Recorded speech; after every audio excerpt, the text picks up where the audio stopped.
Hello my dear students, फिर से हम आ गए हैं आज के हमारे नई पॉलिटी की क्लास को लेकर के, जो कि क्लास 2 होने वाली है आपकी। और इसमें हम क्या डिस्कस करने वाले हैं?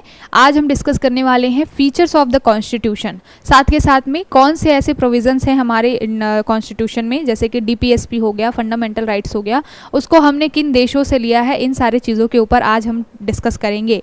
जो हमारी प्रीवियस क्लास थी, फर्स्ट क्लास थी, उसमें हमने हिस्टोरिकल बैकग्राउंड को देखा था कि किस तरीके से कौन से ऐसे सिनारियो थे, सर्कमस्टेंसेस थी, जिसकी वजह से इंडियन कॉन्स्टिट्यूशन बन करके तैयार हुआ। ठीक है, साथ के साथ में हमने ये भी देखा था मेकिंग ऑफ द कॉन्स्टिट्यूशन, यानी कि किन किन प्रोविजंस के थ्रू कैसे कैसे day by day, step by step आगे बढ़ते हुए हमारा जो इंडियन कॉन्स्टिट्यूशन है वो फाइनली 2 साल 11 महीने 18 दिन के बाद बन करके तैयार हुआ था।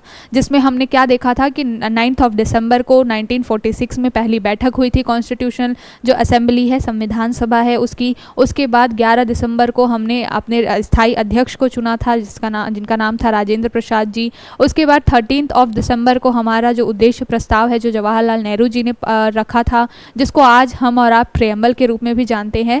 तो उन सारी चीज़ों के बारे में हमने सारी चीज़ें देखी हैं। उसके बाद हमने डिफरेंट कमिटीज़ देखी हैं, कुछ मेजर कमिटीज़ देखी हैं जो कि संविधान बनाने के लिए बहुत ही उस समय में काम कर रही थी। हमने ड्राफ्टिंग कमेटी के बारे में देखा था कि ड्राफ्टिंग कमेटी में कितने मेंबर्स थे, उनके हेड कौन थे, हमने वो भी देखा कि कौन सलाहकार के रूप में आए। फिर हमने लास्ट में मेकिंग ऑफ द कॉन्स्टिट्यूशन के बाद में उनकी कितनी सिटिंग्स के बाद में लगभग 11 बैठकों के बाद में पूरा कॉन्स्टिट्यूशन बन करके तैयार हुआ था और फाइनली वो जनता को सौंपा गया था।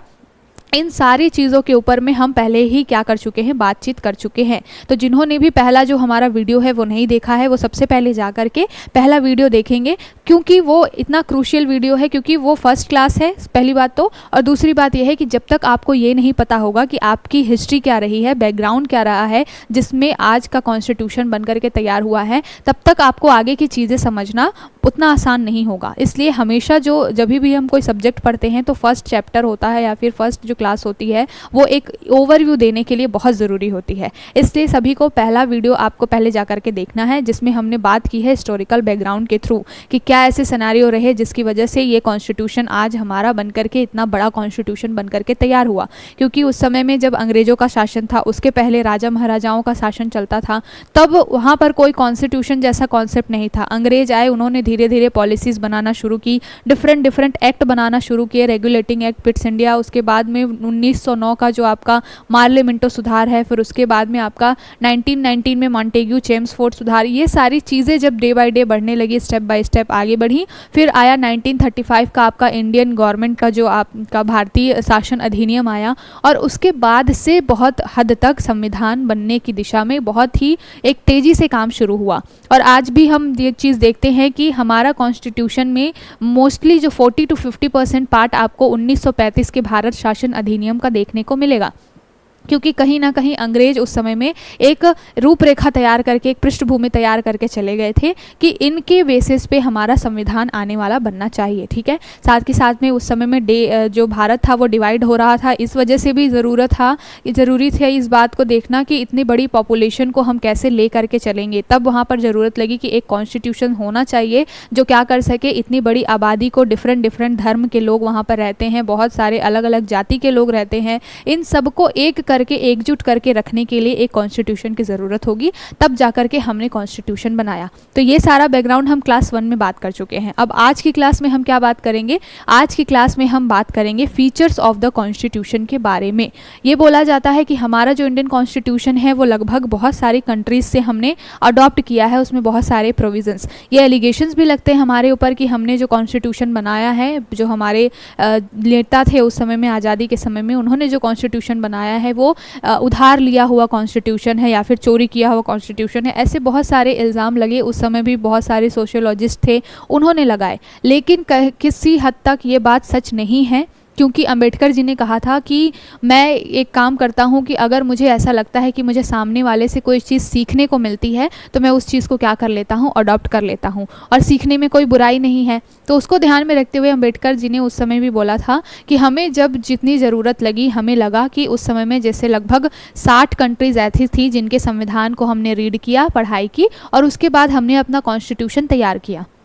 तो अंबेडकर जी ने भी अपना जब वो रूपरेखा रख रहे थे ड्राफ्टिंग कमेटी के सामने, और जब उनके ऊपर पूरा कॉन्स्टिट्यूशन बनने के बाद ये इल्ज़ाम लगा था, तो उन्होंने अपने एक भाषण में बोला था कि हमने यहाँ पर देखा है कि किन देशों से हम क्या सीख सकते थे और वो चीज़ें हमारे लिए एप्लीकेबल लगी, हमारे देश की जनता के लिए एप्लीकेबल लगी, अच्छी लगी, उन सारी चीज़ों को हमने अडॉप्ट किया। तो बहुत सारे डिफरेंट कंट्रीज़ के बहुत सारे फीचर्स को हमने अपने संविधान में शामिल किया है, साथ ही साथ कुछ यूनिक फीचर्स जो कि केवल और केवल हमारे संविधान की विशेषता है उसको भी हमने अपने संविधान में शामिल किया है।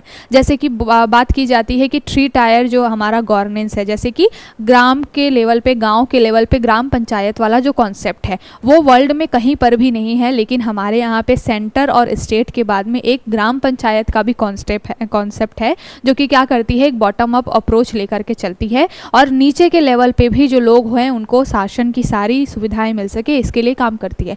तो इस तरीके के कुछ यूनिक प्रोविजंस हमने अपने कॉन्स्टिट्यूशन में शामिल किए हैं।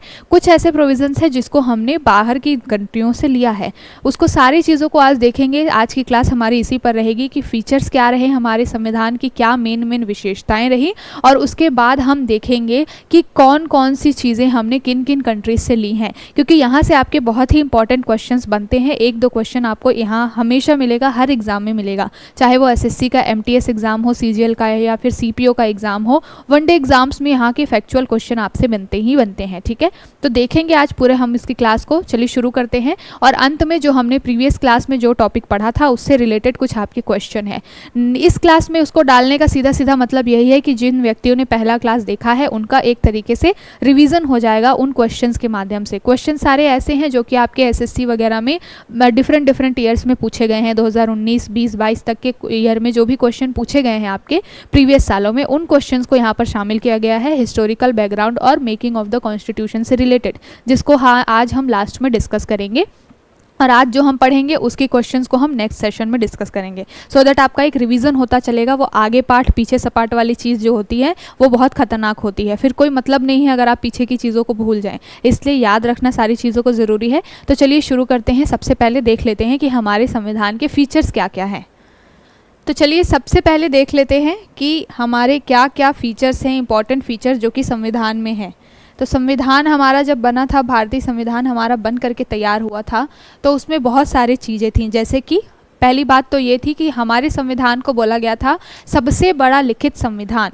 सबसे बड़ा लिखित संविधान कहने का मतलब है कि 2 तरीके के, कई कंट्रीज़ ऐसी हैं जिन्होंने अपने सारे जो भी प्रोविजंस हैं, जिस तरीके से एक सेंटर रन करेगा, जिस तरीके से जनता की ड्यूटीज़ होंगी, उनके फंडामेंटल राइट्स होंगे, कैसे जुडिशरी रन करेगा, ये सारी चीज़ें कुछ कंट्रीज़ ने हैं बिल्कुल लिख रखी हैं रिटन फॉर्म में, मतलब कि उनका एक डॉक्यूमेंट, एक दस्तावेज बना हुआ है जिसमें सारी चीज़ें उन्होंने लिख रखी हैं।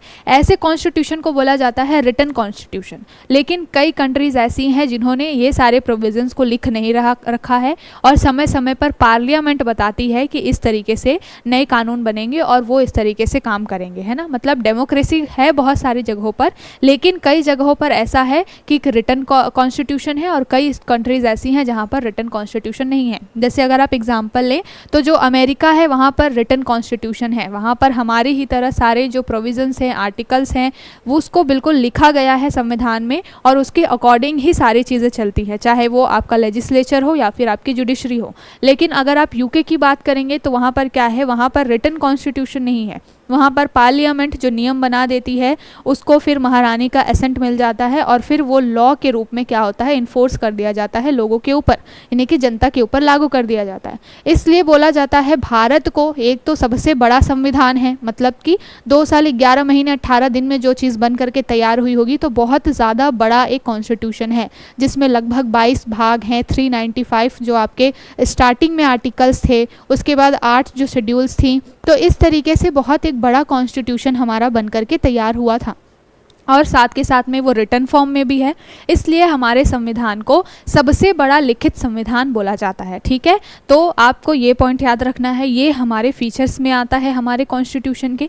उसके बाद बोला जाता है कि हमारा जो कॉन्स्टिट्यूशन है वो एक तरीके से फ्लेक्सिबल भी है और कुछ मामले में फ्लेक्सिबल नहीं भी है, मतलब कि कहीं कहीं पर बहुत रिजिड है हमारा कॉन्स्टिट्यूशन और कहीं कहीं पर फ्लेक्सिबिलिटी की बहुत संभावना है। जैसे कि हमारे यहाँ पे कुछ प्रोविजंस ऐसे हैं जिनको आप साधारण बहुमत के थ्रू, सिंपल मेजॉरिटी के थ्रू आप पास कर सकते हैं, बट कुछ आपके प्रोविजंस ऐसे मिलेंगे जिनके लिए आपको स्पेशल मेजॉरिटी की ज़रूरत लगेगी।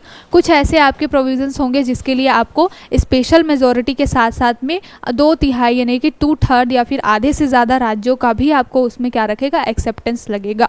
तो इस तरीके से कुछ मामले, जैसे कि आप मान लीजिए कि अगर राज्य है, जो स्टेट है, आगे हम इस पर भी बात करेंगे कि स्टेट क्या होता है, किस तरीके से एक स्टेट बन करके तैयार होता है। तो अगर स्टेट है तो स्टेट के अगर नाम में बदलाव करना है, अगर उसकी ज़मीन के अंदर बदलाव करना है, उसकी टेरिटरी में बदलाव करना है, तो ये सारे काम जो है पार्लियामेंट में जो संसद है उनके अंदर आता है।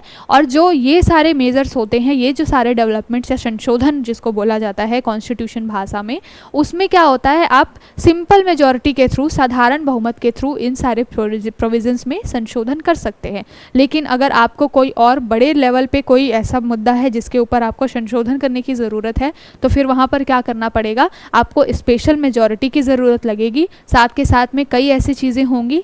स्पेशल मेजॉरिटी कहने का मतलब है कि पार्लियामेंट की जितनी संख्या है, तो नंबर ऑफ जितने भी मेंबर्स हैं उनमें से कम 2/3 वहाँ पर अवेलेबल रहे। साथ के साथ में उपस्थित और साथ के साथ में वोट करने वाले यानी कि मतदान देने वाले 2/3 लोग जब होते हैं, तो वहाँ पर जो बिल पास होता है उसको विशेष बहुमत से पास किया हुआ बिल बोला जाता है, या फिर विशेष बहुमत से अमेंड किया गया जो एक्ट बोला जाता है। ठीक है। फिर कुछ ऐसे मामले होते हैं जिनमें बदलाव करने के लिए आपको स्पेशल मेजॉरिटी के साथ साथ किस चीज़ की ज़रूरत होती है, आधे से ज़्यादा राज्यों के एसेंट की भी ज़रूरत होती है।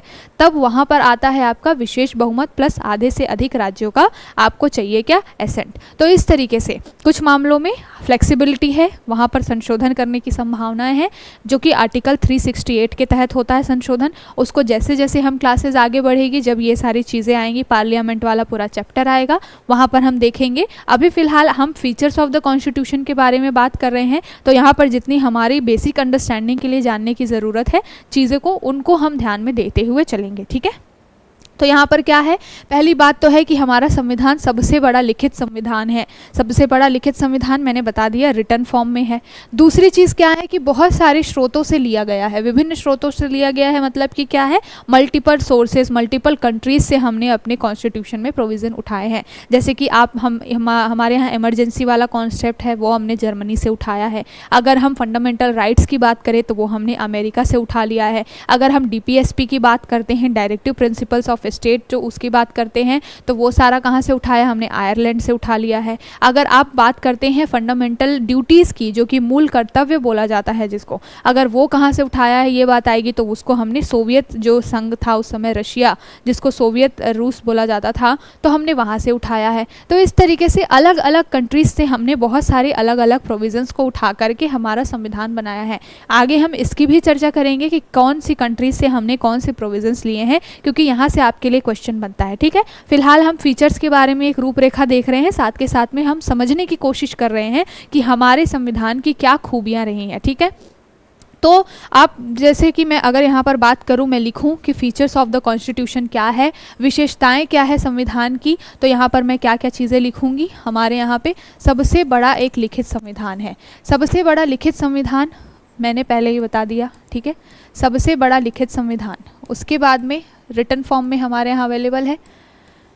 उसके बाद में दूसरा क्या है, बहुत सारे स्रोतों से हमने लिया है, यानी कि मल्टीपल सोर्सेस से हमने क्या किया है, यहाँ पर संविधान में प्रोविजंस लिखे हैं, तो विभिन्न स्रोतों से लिया हुआ है। दूसरी बात ये हो गई, दूसरी विशेषता।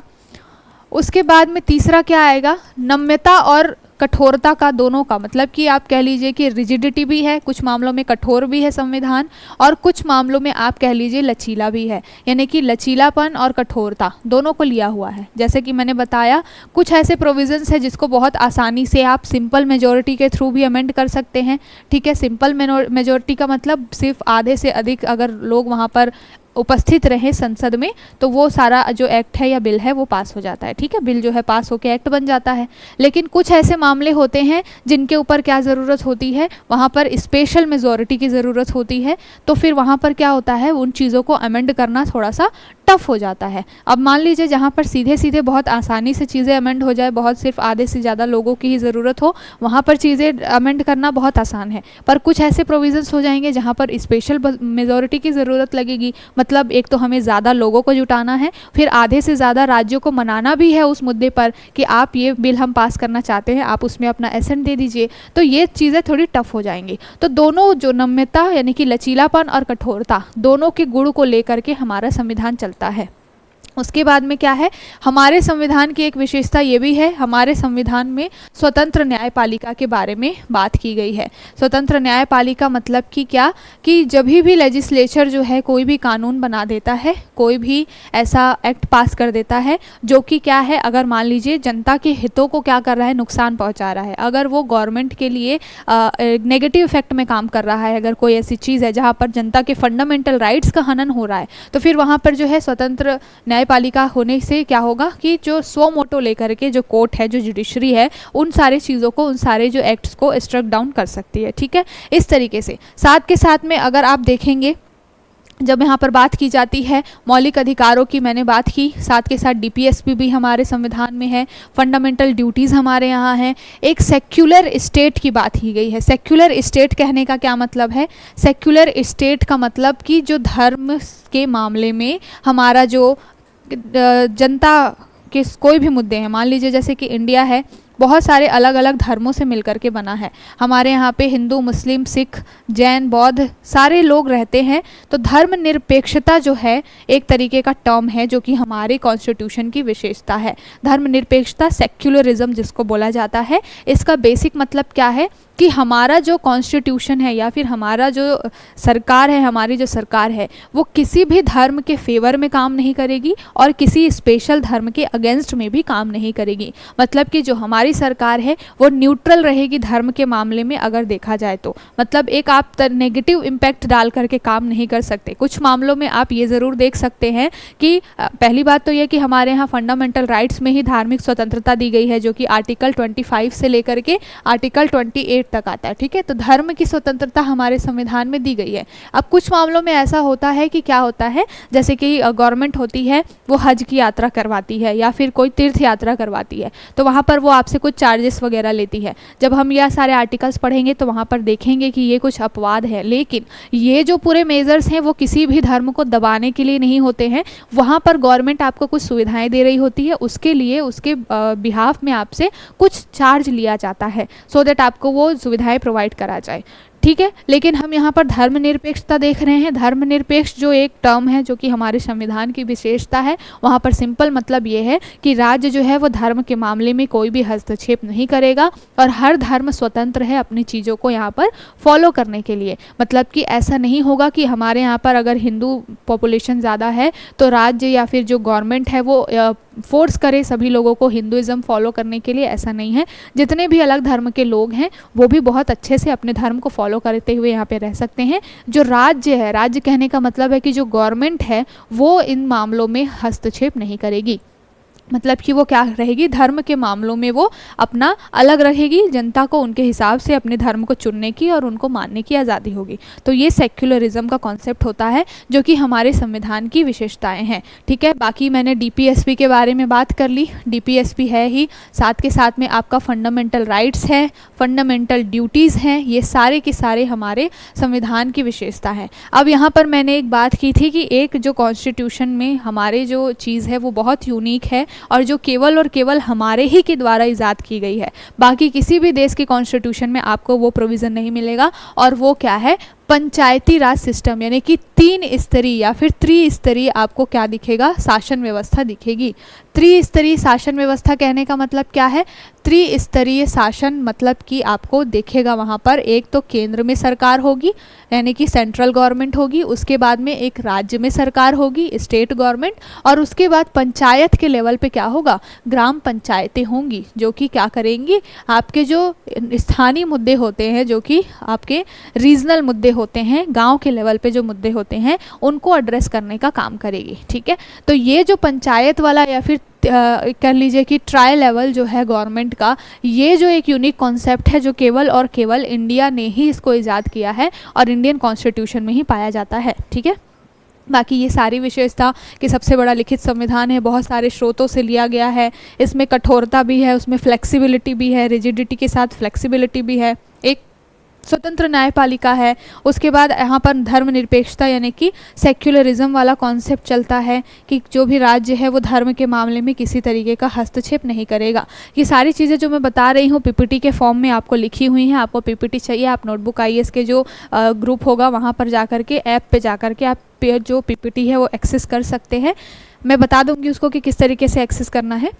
तो ये सारे जो फीचर्स हैं वो कहाँ पर मिलेंगे, आपको इंडियन कॉन्स्टिट्यूशन में देखने को मिलेंगे। इसके बारे में बात की गई। अब यहाँ से क्वेश्चन भी बनता है कि इनमें से कौन जो है वो संविधान की विशेषता है। ठीक है, इसमें एक टर्म और आता है संसदीय व्यवस्था। संसदीय व्यवस्था कहने का क्या मतलब है कि वहाँ पर एक विधायिका होती है, विधायिका यानी कि लेजिस्लेचर, उसके बाद में एक आपका कार्यपालिका होगी यानी कि एग्जीक्यूटिव, और ये सारे चीज़ें राष्ट्रपति के साथ मिलकर के चलेंगी।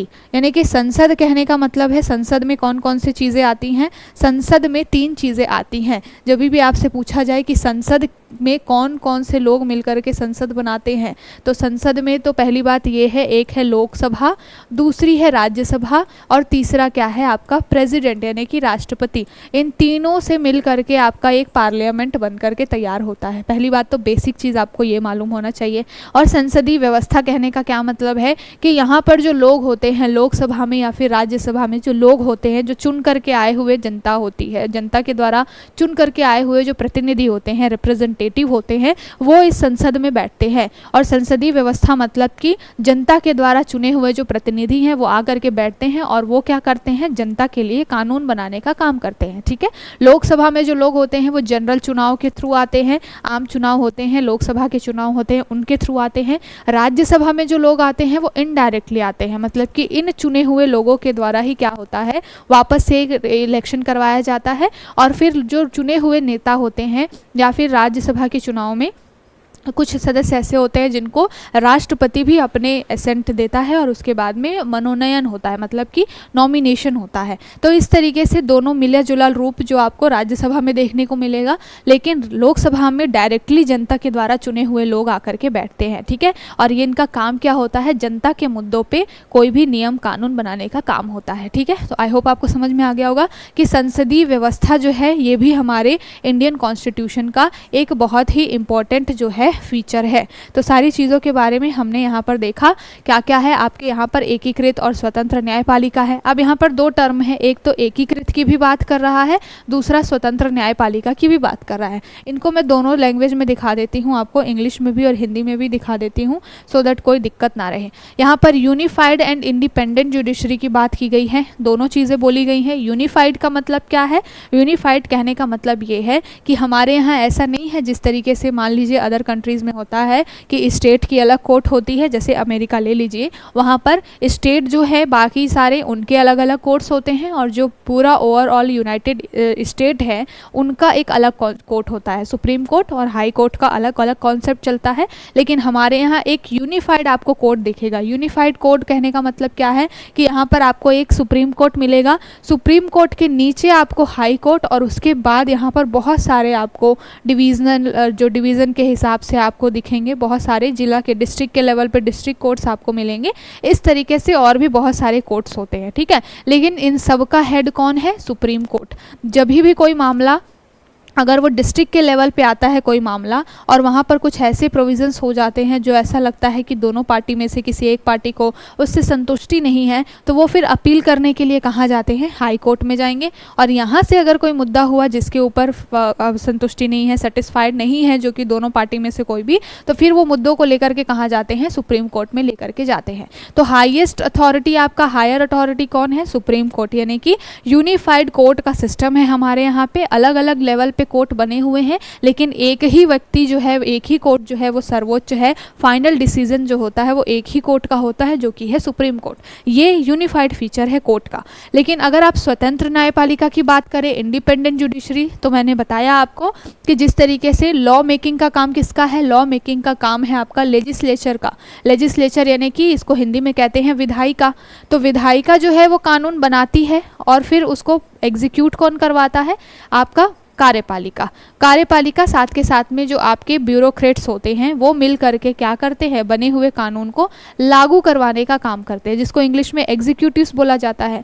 तो ये लेजिस्लेचर और जो एग्जीक्यूटिव है मिल करके सही से काम कर रहे हैं या नहीं कर रहे हैं, इनको देखने का काम किसका होता है, जुडिशरी का। और ये पावर कहाँ से मिली हुई है, कॉन्स्टिट्यूशन ने ये पावर दी हुई है जुडिशरी को कि वो क्या कर सकते हैं, समय समय पर रिव्यू कर सकते हैं लेजिस्लेचर और एग्जीक्यूटिव्स के काम को कि वो सही तरीके से काम कर रहे हैं या नहीं कर रहे हैं। ठीक है, इसलिए बोला गया है कि हमारे यहाँ इंडिपेंडेंट जुडिशरी है और वो कुछ मामलों में सो मोटो लेकर भी, अगर उनको लगता है कि कोई ऐसा कानून बन गया है जो कि जनता के लिए सही नहीं है, उनके फंडामेंटल राइट्स का खनन हो रहा है, तो फिर वहाँ पर वो सो मोटो लेकर के भी काम कर लेती है। इसलिए बोला जाता है इसको कि हमारी जुडिशरी इंडिपेंडेंट है लेकिन यूनिफाइड है। यूनिफाइड क्यों है, क्योंकि बहुत सारे अलग अलग लेवल पे कोर्ट्स तो बने हुए हैं लेकिन एक ही हायर अथॉरिटी है, वो है सुप्रीम कोर्ट। सारा फैसला जो होगा फुल एंड फाइनल वो सुप्रीम कोर्ट का माना जाएगा किसी भी मुद्दे के ऊपर। ठीक है, तो आई होप आपको यहाँ पर इस पॉइंट में कोई कंफ्यूजन नहीं रहा होगा।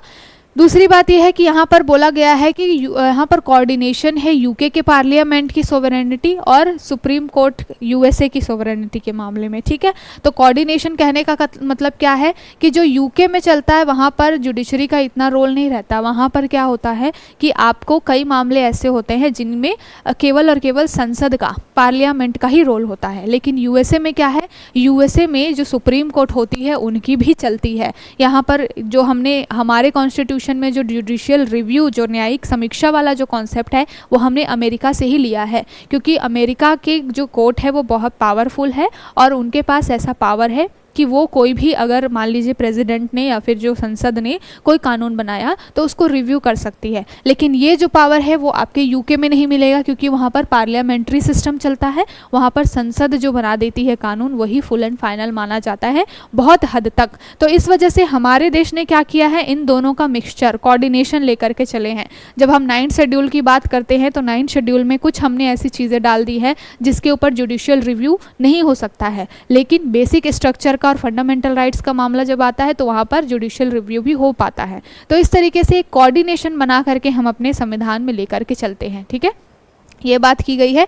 उसके बाद में अगर आप देखेंगे और भी फीचर्स के बारे में तो हमारे यहाँ इमरजेंसी का प्रोविज़न है। जैसे कि हमने ये सारा प्रोविज़न कहाँ से लिया है, आपातकाल वाला हमने लिया है ये जर्मनी से। जर्मनी आगे चलेंगे हम तो देखेंगे कि कौन कौन सी कंट्रीज से हमने क्या क्या प्रोविज़न्स लिए हैं।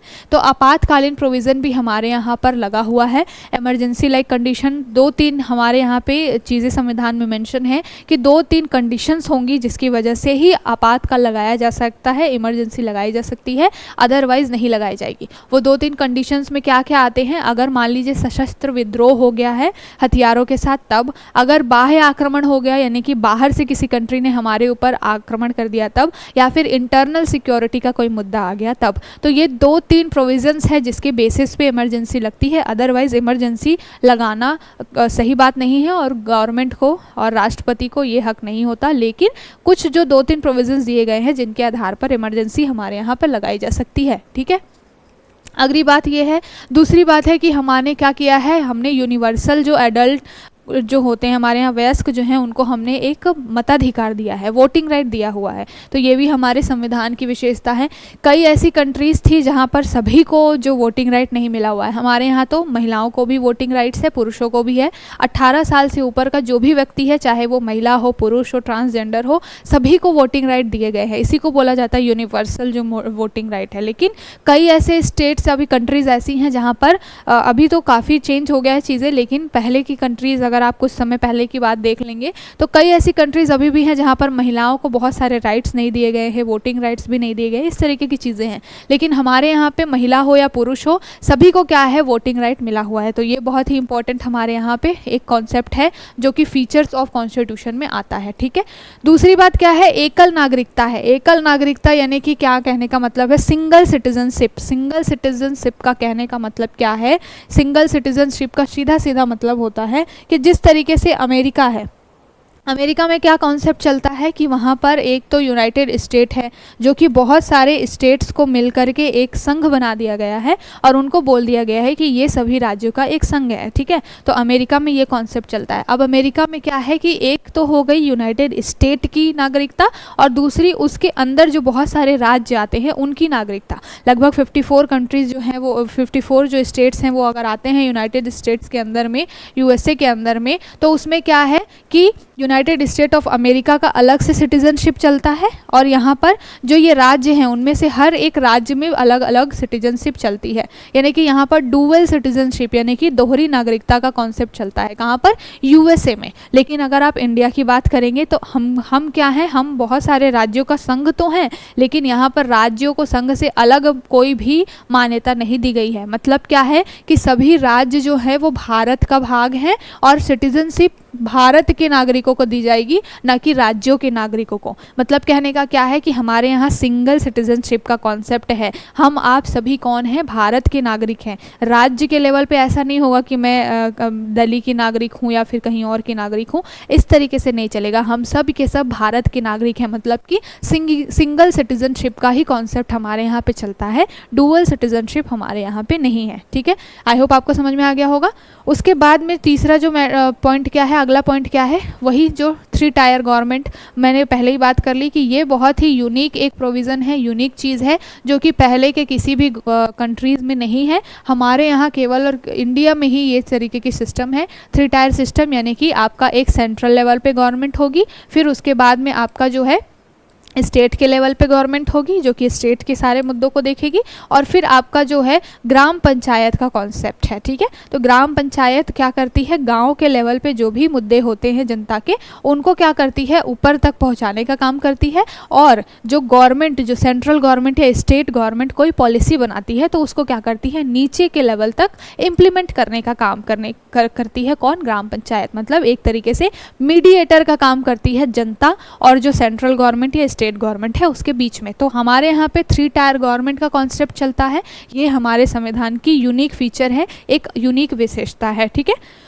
उसके बाद में कोऑपरेटिव सोसाइटीज़, तो हमारे यहाँ पे बहुत सारे कोऑपरेटिव सोसाइटीज़ हैं, ठीक है। आर्टिकल जो डीपीएसपी का 43B है वहाँ पर कोऑपरेटिव सोसाइटी बनाने के लिए क्या किया गया है, प्रोविज़न दिए गए हैं। तो आर्टिकल 43B साथ के साथ में 97th कॉन्स्टिट्यूशन अमेंडमेंट, ये सारी चीज़ों के ऊपर हम चर्चा करेंगे जब हम डीपीएसपी पढ़ेंगे। अभी फ़िलहाल हम फीचर्स ऑफ द कॉन्स्टिट्यूशन देख रहे हैं, तो हम अपने टॉपिक पर रहते हुए जो यहाँ पर समझने की चीज़ है, जो ज़रूरी है, उसको हम देख रहे हैं। डिटेल में सारे टॉपिक्स के ऊपर जैसे से आगे बढ़ेंगे पूरे अच्छे से उन सारी चीज़ों को हम कवर करेंगे, ठीक है। तो फिलहाल हम देख लेते हैं हमारे यहाँ क्या प्रोविज़न है कोऑपरेटिव सोसाइटीज़ का। जो हमारे यहाँ प्रोविज़न चलता है, बहुत सारे लोग मिलकर के एक सोसाइटी बनाते हैं और वो क्या करते हैं, डिफरेंट सेक्टर्स में, इकोनॉमी के सेक्टर में अपने आप को बूस्ट करने के लिए अच्छा काम करते हैं, ठीक है। तो ये सारी जो विशेषताएँ हैं वो कहाँ से ली गई हैं, सारे अलग अलग कंट्रीज से लेकर के हमने अपने संविधान की एक फीचर बनाई है, मूलभूत विशेषताएँ बनाई है, ठीक है। तो आप, आई होप आपको अब सारी चीज़ें समझ में आ गई होंगी। ये इतने जो चीज़ें हैं इसको आपको एक बार देखने से नहीं होगा, इसको बार बार पढ़ना पड़ेगा। मैं यहाँ पर सिर्फ आपको एक बेसिक अंडरस्टैंडिंग दे रही हूँ चीज़ों को समझने के लिए, सो दैट जब आप खुद से पढ़ेंगे ये सारी चीज़ें तो आपको सारी चीज़ें याद होंगी, ठीक है। मतलब याद भी होंगी, और जब आप बुक वगैरह से पढ़ेंगे तो क्या होगा, आपको बहुत जल्दी वो चीज़ें समझ में भी आएंगी क्योंकि आप सारे की टर्म्स पहले से ही समझ चुके हैं। जैसा कि मैंने बताया आपको, यहाँ पर बहुत सारी चीज़ें बताई कि यूनिटरी फंक्शन कहने का क्या मतलब है, सबसे लंबा लिखित संविधान कहने का मतलब क्या है, एकात्मकता की ओर झुका हुआ एक संघीय व्यवस्था हमारे यहाँ पे बोली जाती है। एकात्मकता की ओर झुकी हुई संघीय व्यवस्था का क्या मतलब है, अब देखिए यहाँ पे 2 टर्म समझने वाली है। 2 टर्म कौन सी समझने वाली है, संघीय व्यवस्था क्या होती है पहले ये समझिए। यहाँ पर संघीय व्यवस्था यानी कि फेडरल सिस्टम। फेडरल सिस्टम कहने का सीधा मतलब ये होता है कि जो केंद्र है और जो राज्य है दोनों मिल बांट करके काम करें। मतलब कि कोई किसी के मैटर में हस्तक्षेप ना करे, नेगेटिव तरीके से इम्पैक्ट ना डाले। संघीय व्यवस्था कहने का मतलब यही होता है कि जो केंद्र होगा वो राज्यों के साथ मिल करके काम करेगा। कुछ केंद्र के अपने अलग मुद्दे होंगे, कुछ राज्यों के अपने अलग मुद्दे होंगे, और दोनों स्वतंत्र होंगे अपने अपने मामलों को देखने के लिए। मतलब कोई किसी के भी रास्ते में नहीं आएगा, इस तरीके की चीज़ होती है, ठीक है। तो संघीय व्यवस्था में केंद्र और राज्य दोनों क्या करते हैं, एक तरीके से कोऑर्डिनेशन बना करके चलते हैं, ठीक है। कोऑर्डिनेशन का मतलब क्या है? कोऑर्डिनेशन का मतलब है एक तरीके से समन्वय बिठा करके चलते हैं कि कोई किसी के मैटर में ना बोले। अब इसके लिए क्या है, समन्वय के लिए हमने क्या कर रखा है प्रोविज़न संविधान में, हमने प्रोविज़न कर रखा है, कुछ सूचियां बना दी है। सूचियां मतलब लिस्टिंग कर दी है। कौन कौन सी लिस्टिंग की है? ऐसी हमने सूची बनाई है। एक तो होती है राज्य की सूची, स्टेट लिस्ट, जिसमें लिखा होता है कि ये मुद्दा स्टेट का मुद्दा है। जैसे कि आप समझ लीजिए हेल्थ हो गया, वो आपका स्टेट का भी मुद्दा आ जाएगा, ठीक है। उसके बाद आप देख लीजिए पुलिस, यानी कि जो लॉ एंड ऑर्डर है वो आपके स्टेट का मुद्दा आ जाएगा, ठीक है। तो इस तरीके से पुलिस सिस्टम जो है, ये सारी चीज़ें, तो कुछ ऐसे लिस्ट है जो कि स्टेट लिस्ट में आती है और उनमें क्या है, केवल और केवल कानून बनाने का अधिकार किसके पास है? राज्यों के पास है। मतलब राज्य वहाँ पर स्वतंत्र है अपने हिसाब से कुछ मुद्दों में कानून बनाने के लिए, ठीक है। लेकिन कुछ ऐसे टॉपिक्स जिसमें केवल और केवल केंद्र सरकार यानी कि सेंट्रल गवर्नमेंट ही कानून बना सकती है, उनको क्या बोलते हैं? सेंट्रल लिस्ट बोलते हैं या फिर केंद्रीय सूची बोलते हैं, ठीक है। इसको भी ध्यान में रखिएगा। यहाँ पर क्या होता है, इस लिस्ट में जो भी चीज़ें मेंशन होंगी उसको क्या है, सेंट्रल गवर्नमेंट के ही पास अथॉरिटी होगी कि वो क्या कर सके, इन लिस्ट के ऊपर में कानून बना सके, ठीक है। तो कुछ मामले जब हम आगे पढ़ेंगे, अभी जो हमारी नेक्स्ट क्लास होगी उसमें हम यही पढ़ने वाले हैं। जो भी हमारे अनुसूचियाँ हैं उसको हम पढ़ने वाले हैं और बहुत सारे पार्ट्स हम पढ़ने वाले हैं। उसमें हम लिस्टिंग वगैरह भी देख लेंगे कि कौन से टॉपिक्स जो है वो केंद्र सरकार के अंदर आते हैं, कौन से टॉपिक्स हैं जो कि राज्य सरकार के अंतर्गत आते हैं। और तीसरा एक टॉपिक होता है जिसको बोलते हैं कॉन्करेंट लिस्ट, यानी कि हिंदी में बोला जाता है उसको समवर्ती सूची। तो इस कॉन्करेंट लिस्ट में क्या होता है, कॉन्करेंट लिस्ट में दोनों के लिए प्रोविज़न होते हैं। कॉन्करेंट लिस्ट में जो चीज़ें होती हैं, यानी कि समवर्ती सूची में जो चीज़ें होती हैं, जो मुद्दे होते हैं, उस पर केंद्र भी कानून बना सकती है और राज्य भी कानून बना सकते हैं। इस तरीके से एक कोऑर्डिनेशन बिठाने के लिए हमारे संविधान में ये सूचियाँ, ये लिस्ट जो है वो मौजूद है। और जो संघीय सिस्टम है, संघीय व्यवस्था है, फेडरल सिस्टम बोलते हैं इसको, वो यही काम करता है कि केंद्र और राज्य दोनों मिल बांट करके काम करें, कोई किसी के भी मामले में हस्तक्षेप ना करे, कोई किसी के मामले में इंटरफेयर ना करे, ठीक है। लेकिन हमने अभी प्रोविज़न क्या पढ़ा, हमने अभी प्रोविज़न ये पढ़ा कि एकात्मकता की ओर झुका हुआ संघीय व्यवस्था है।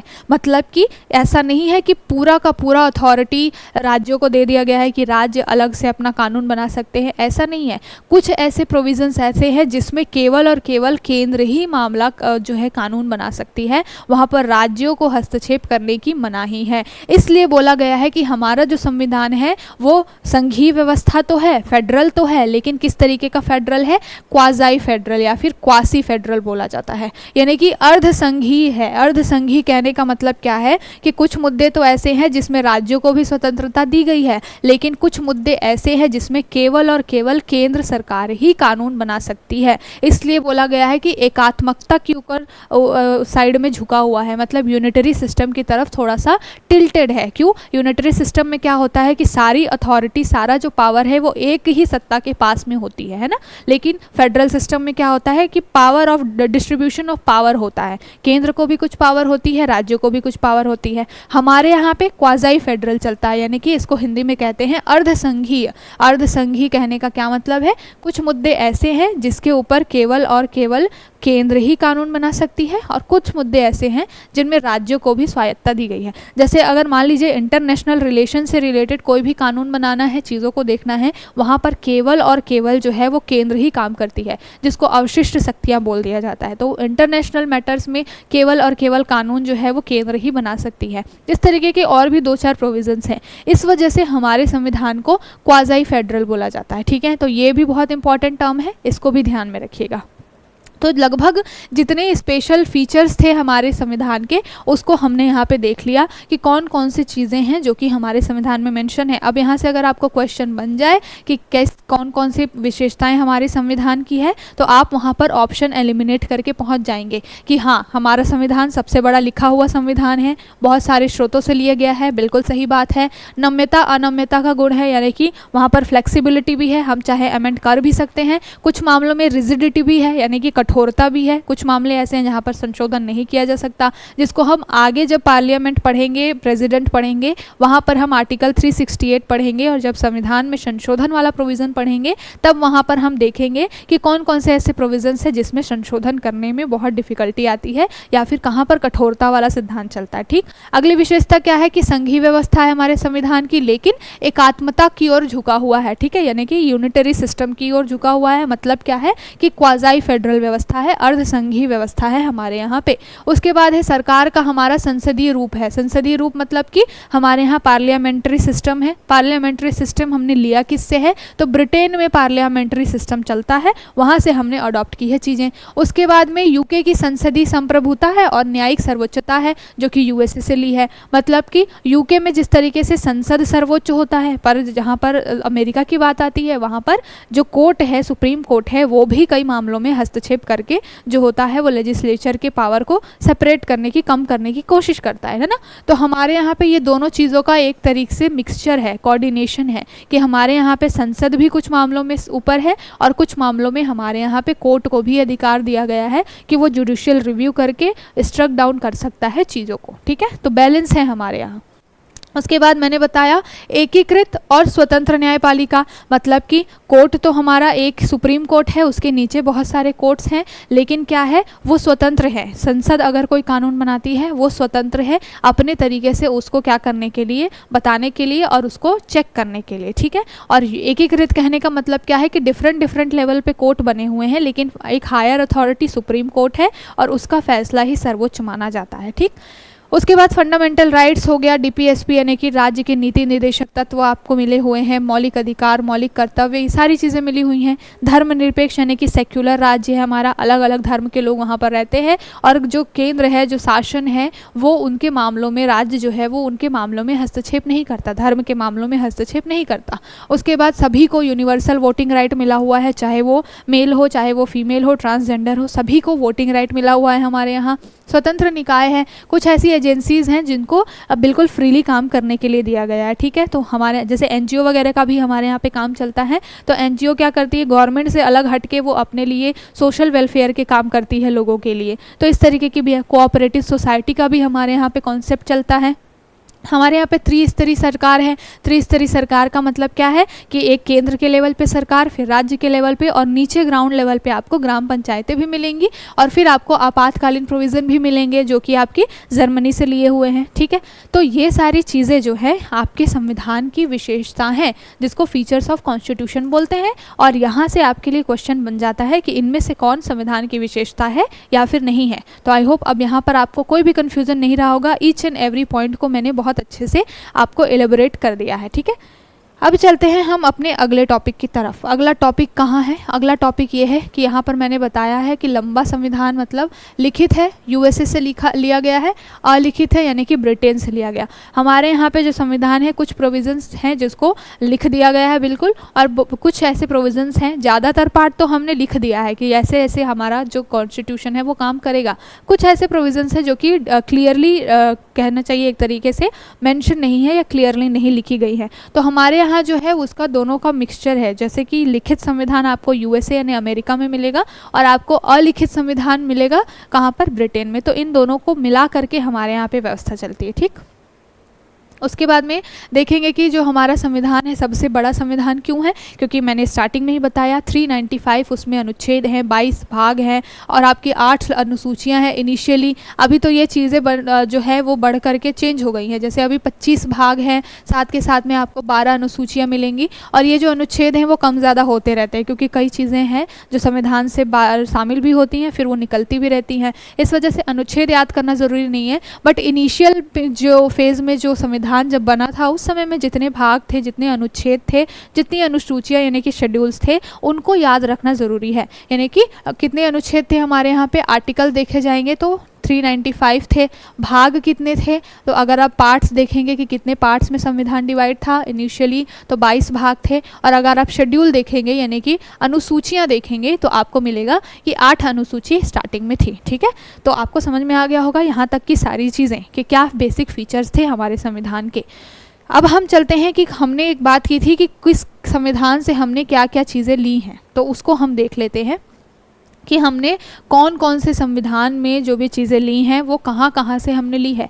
मैंने जैसे स्टार्टिंग में बताया कि लगभग 40 to 50% जो भाग हैं हमने वो कहाँ से लिया है, 1935 के जो हमारा भारत शासन अधिनियम आया था, जो कि अंग्रेज़ों के समय आया था, उसको हमने वहाँ से 40 to 50% जो हिस्सा है वो हमारे आज के संविधान में हमने लिया है। और क्यों लिया है, क्योंकि वहाँ पर बहुत ही अच्छी कुछ ऐसी चीज़ें उस टाइम पे अंग्रेज़ बना करके गए थे जो कि एक लोकतंत्र को, डेमोक्रेसी को सही तरीके से चलाने के लिए बहुत ज़रूरी थी और बहुत अच्छी थी। इस वजह से अच्छे प्रोविजंस को हमने क्या किया, हमारे संविधान में शामिल कर लिया। तो आपको 1935 का जो भारत शासन अधिनियम है वहाँ से लगभग आपको कितना परसेंट भाग दिखेगा, लगभग आपको 40 to 50% भाग आपको दिखेगा।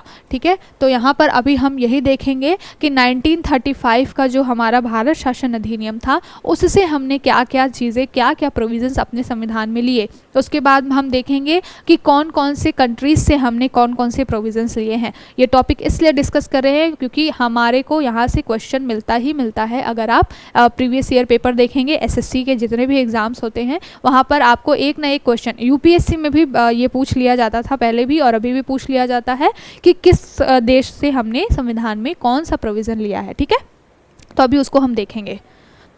तो 1935 के जो 40 to 50% के प्रोविज़न्स हमने लिए हैं 1935 के जो भारत शासन अधिनियम से हमारे संविधान में, उसमें देख लेते हैं कि कौन कौन से फीचर्स शामिल थे हमारे संविधान में। आज के संविधान में कौन कौन सी चीज़ें हमने वहाँ से उठाई है। तो 1935 का भारत शासन अधिनियम, सीधे क्वेश्चन ही आपसे ऐसे पूछा जाता है कि इनमें से आपको 3-4 ऑप्शन दे दिया जाएगा और पूछा जाएगा कि इनमें से कौन से ऑप्शन है जिनको हमने, कौन सी ऐसी विशेषता है जिसको हमने 1935 के भारत शासन नियम से लिया है। तो उसके बारे में देख लेते हैं कि 1935 के गवर्नमेंट ऑफ इंडिया एक्ट जो आया था उससे हमने कौन कौन से प्रोविजंस लिए। मैं बाईलैंग्वेज चीज़ों को लेके चल रही हूँ सो दैट जो हिंदी मीडियम का जो बच्चा है उसको भी दिक्कत ना हो और इंग्लिश मीडियम का जो बच्चा है उसको भी दिक्कत ना हो। तो गवर्नमेंट ऑफ इंडिया एक्ट 1935 से हमने कौन कौन से प्रोविजंस लिए हैं। सबसे पहले जो फेडरल सिस्टम है हमारा, जो अभी मैंने बताया किस तरीके का है, क्वाज़ाई फेडरल है ना।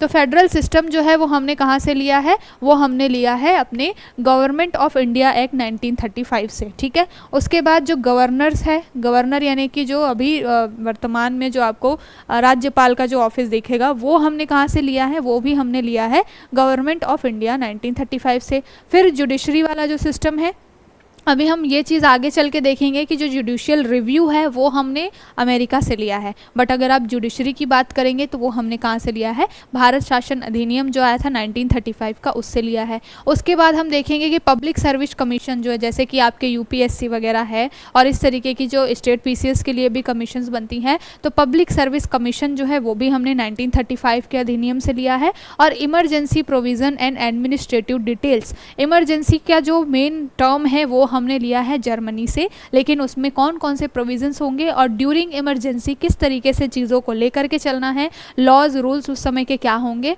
ये सारे प्रोविजंस जो हमने कहाँ से लिए हैं वो भी हमने लिए हैं 1935 के भारत शासन अधिनियम से। ठीक है, तो आपको समझ में आ गई होगी आई होप चीज़ें। तो हम हिंदी में देख लेते हैं। भारत शासन अधिनियम, संघीय तंत्र हमने लिया यानी कि फेडरल सिस्टम, राज्यपाल का जो कार्यालय यानी कि गवर्नर का जो ऑफिस है वो हमने लिया है 1935 से, जुडिशरी हमने ली है 1935, लोक सेवा आयोग यानी कि जिस तरीके से यूपीएससी होता है सेंट्रल लेवल पे और स्टेट पीएससीज होती हैं, जॉइंट पब्लिक सर्विस कमीशंस भी होते हैं स्टेट में, तो वो हमने लिया है भारत शासन अधिनियम 1935 से। उसके बाद आपातकालीन उपबंध और प्रशासनिक विवरण यानी कि इमरजेंसी के जो भी प्रोविजंस हैं वो सारी चीज़ें भी हमने 1935 के जो भारत शासन अधिनियम है गवर्नमेंट ऑफ इंडिया एक्ट उससे लिया है। ठीक है, यहाँ पर एक चीज़ खत्म हुई, यहाँ से आपको क्वेश्चन बार बार ये सारी चीज़ों को पढ़ना पड़ेगा, तब जाके याद होगा कि कौन से प्रोविजंस हमने कहाँ से उठाए हैं। और यहाँ से क्वेश्चन बनते हैं, बहुत ही इंपॉर्टेंट ये टॉपिक है, तो आप स्किप नहीं कर सकते इसको, है ना।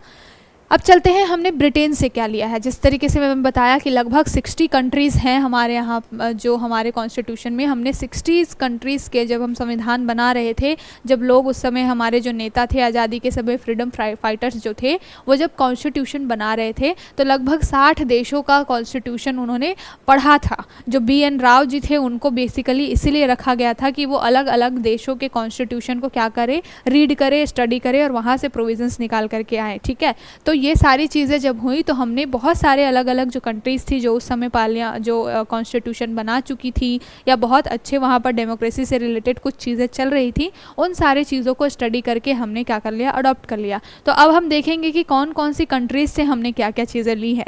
मेजर पार्ट हमने 1935 के अधिनियम से लिया है। उसके बाद हम देख लेते हैं कि ब्रिटेन से हमने क्या क्या चीज़ें ली हैं। यहाँ पर इम्पॉर्टेंट चीज़ ही बताई जा रही है जो कि आपके स्टैंडर्ड्स बुक में भी मिलेगी और जो कि आपके एग्ज़ाम में भी पूछी जाती हैं उन सारी चीज़ों को। ठीक है, तो चलते हैं। ब्रिटेन से क्या लिया है हमने? ब्रिटेन से हमने बहुत बड़ी चीज़ ली है, पार्लियामेंट्री रूल। पार्लियामेंट्री रूल, जैसा कि मैंने बताया कि ब्रिटेन में संसदीय व्यवस्था चलती है और वही एक तरीके से कहना चाहिए कि उस समय में जब हमारा कॉन्स्टिट्यूशन बन रहा था, ब्रिटेन की संसद जो थी वो एक सबसे सशक्त संसद मानी जाती है। ठीक है, अभी हमारे यहाँ पे जिस तरीके से चलता है कि राष्ट्रपति क्या होता है, वो वास्तविक प्रमुख के रूप में नहीं होता है। एक तरीके से वो केवल ऐसा है कि बिल पे हस्ताक्षर करने के लिए ही है राष्ट्रपति, ऐसा कई बारी बोला जाता है। तो वैसा ही चीज़ यहाँ पर चलता है। ब्रिटेन की पार्लियामेंट जो है वो कानून बना देती है, वहाँ पर महारानी का केवल और केवल हस्ताक्षर लगता है और फिर क्या होता है, वो जो कानून होता है वो इम्प्लीमेंट हो जाता है जनता के ऊपर। ठीक है, तो ब्रिटेन से हमने क्या लिया है? सबसे पहले पार्लियामेंट्री रूल ली है। उसके बाद हमने क्या लिया है? Parliamentary privilege and bicameralism. तो ये सारी चीज़ें जो हमने ब्रिटेन से ली। उसके बाद रूल ऑफ लॉ का एक सिद्धांत है, आगे चल करके मैं बताऊंगी। उसके बाद है आपका एजुकेशनल प्रोसेस किस तरीके से, सिंगल सिटीजनशिप का कॉन्सेप्ट भी हमने कहाँ से लिया है? ब्रिटेन से लिया है।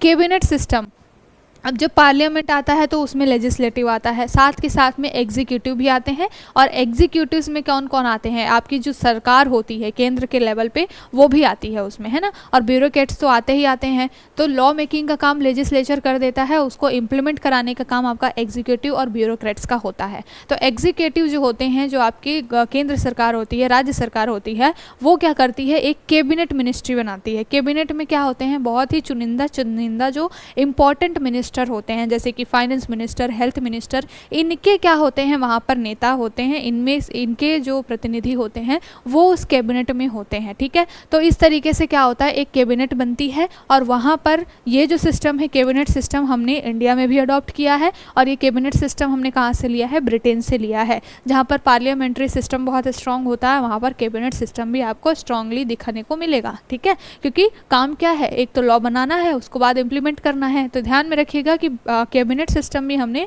ब्रिटेन से लिया है। उसके बाद कॉपीराइट आर्टिकल्स जो हैं वो भी हमने कहाँ से लिए हैं? परमाधिकार लेख, कुछ ऐसी चीज़ें हैं जो कि परम अधिकार हैं, वो सारी चीज़ें हमने कहाँ से ली हैं? ब्रिटेन से ली हैं। ठीक है, तो अब देख लेते हैं हिंदी में कि क्या चीज़ें हैं। सबसे पहले ब्रिटेन का जो संसद है, संसदीय व्यवस्था ब्रिटेन की है, वो उसको हमने लिया है। हमारे यहाँ पर हमने उसको क्या किया है? हमारे संविधान में शामिल किया है। तो ब्रिटेन संविधान से संसदीय शासन लिया है। उसके बाद संसदीय विशेषाधिकार और द्विसदनवाद। द्विसदनवाद कहने का मतलब क्या है कि हमारे यहाँ पे अगर आप सेंट्रल लेवल पे देखेंगे, लोकसभा राज्यसभा दिखेगी। एक जो मान लीजिए कोई भी कानून बनता है तो आपको दिखेगा कि पहले वो लोकसभा में या फिर राज्यसभा में, दोनों में से किसी एक सभा में आएगी। उसके बाद दूसरी जो सभा होती है वो क्या करती है? वो जो बिल पास होके आया होता है उसके ऊपर फिर वो भी स्टडी करती है, एनालिसिस करती है। अगर उसमें कुछ चेंज करने की ज़रूरत होती है तो दूसरी सभा होती है वो रिकमेंड करती है और फिर पहली सभा उसमें चेंजेस करती है। इस तरीके से चीज़ें होती हैं। अब ये पूरा जो सिस्टम है बहुत ही डिटेल में है, उसको हम देखेंगे जब हम पार्लियामेंट वाला टॉपिक पढ़ेंगे कि अगर मान लीजिए कि राज्यसभा से लोकसभा में वापस कोई बिल जाता है और राज्यसभा कोई चीज़ रिकमेंड करती है तो लोकसभा कितने हद तक उसको मान सकती है और मानने से मना कर सकती है। सारा प्रोविज़न बहुत ही डिटेल में सारे टॉपिक्स देखेंगे। पार्लियामेंट बहुत ही बड़ा चैप्टर है और मैंने उसको बोल रखा है कि हम इसको 3 से 4 क्लासेस में देखेंगे, कोई भी टॉपिक छूटेगा नहीं आपका। लेकिन यहाँ जो ज़रूरी चीज़ें हैं, अभी हम फैक्चुअल चीज़ें देख रहे हैं तो हम यहाँ पर फैक्ट की तरह ही चीज़ें चलेंगे, बहुत ज़्यादा डिटेल में नहीं जाएंगे वरना वो ऑफ ट्रैक हो जाएगा, फिर आपके दिमाग में खिचड़ी बन जाएगी, फिर आपको समझ में नहीं आएंगी बहुत सारी चीज़ें, तो कोई मतलब नहीं होगा। तो यहाँ पर अभी सिंपल समझिए कि अगर संसदीय शासन कहाँ से लिया है तो ब्रिटेन से लिया है। संसदीय विशेषाधिकार, विशेषाधिकार कहने का क्या मतलब है कि जो भी संसद में नेता होते हैं उनको बहुत सारे जो है एक प्रिविलेज मिली होती है। जैसे कि अगर वो सदन के अंदर कोई चीज़ बोल देते हैं तो उसके लिए बाहर कहीं पे भी कोर्ट में मानहानि का दावा नहीं कर सकता कोई व्यक्ति। इस तरीके के कुछ प्रिविलेज हैं। साथ के साथ में अगर मान लीजिए कि कोई व्यक्ति सांसद है और वो ड्यूरिंग जो अभी संसद की पूरी कार्यप्रणाली चलती है, मान लीजिए जिस तरीके से बजट सेशन होता है या फिर मॉनसून सेशन चलता है, साल में 3 बार जो बैठकें होती हैं पूरे पार्लियामेंट की, तो अगर कोई व्यक्ति जो है उस समय में सांसद है और उस समय में कोई सेशन चल रहा है, मॉनसून सत्र हो चाहे कोई भी सत्र हो, वो चल रहा है अगर संसद का, तो उस व्यक्ति के खिलाफ में कोई भी क्रिमिनल एक्शन नहीं लिया जा सकता। इस तरीके के बहुत सारे प्रोविजंस जो होते हैं वो मिले होते हैं। तो इन सारी चीज़ों को हम डिटेल में देखेंगे बाद में, कोई डरने वाली टेंशन वाली बात नहीं है, लेकिन अभी यहाँ पर हम इंपॉर्टेंट चीज़ें देख लेते हैं। उसके बाद द्विसदनवाद मैंने बता दिया, डुअल सदन का कॉन्सेप्ट, विधि का शासन और विधायी प्रक्रिया। अब यहाँ पर हम आगे जब चैप्टर पढ़ेंगे तो आर्टिकल 14 पढ़ेंगे।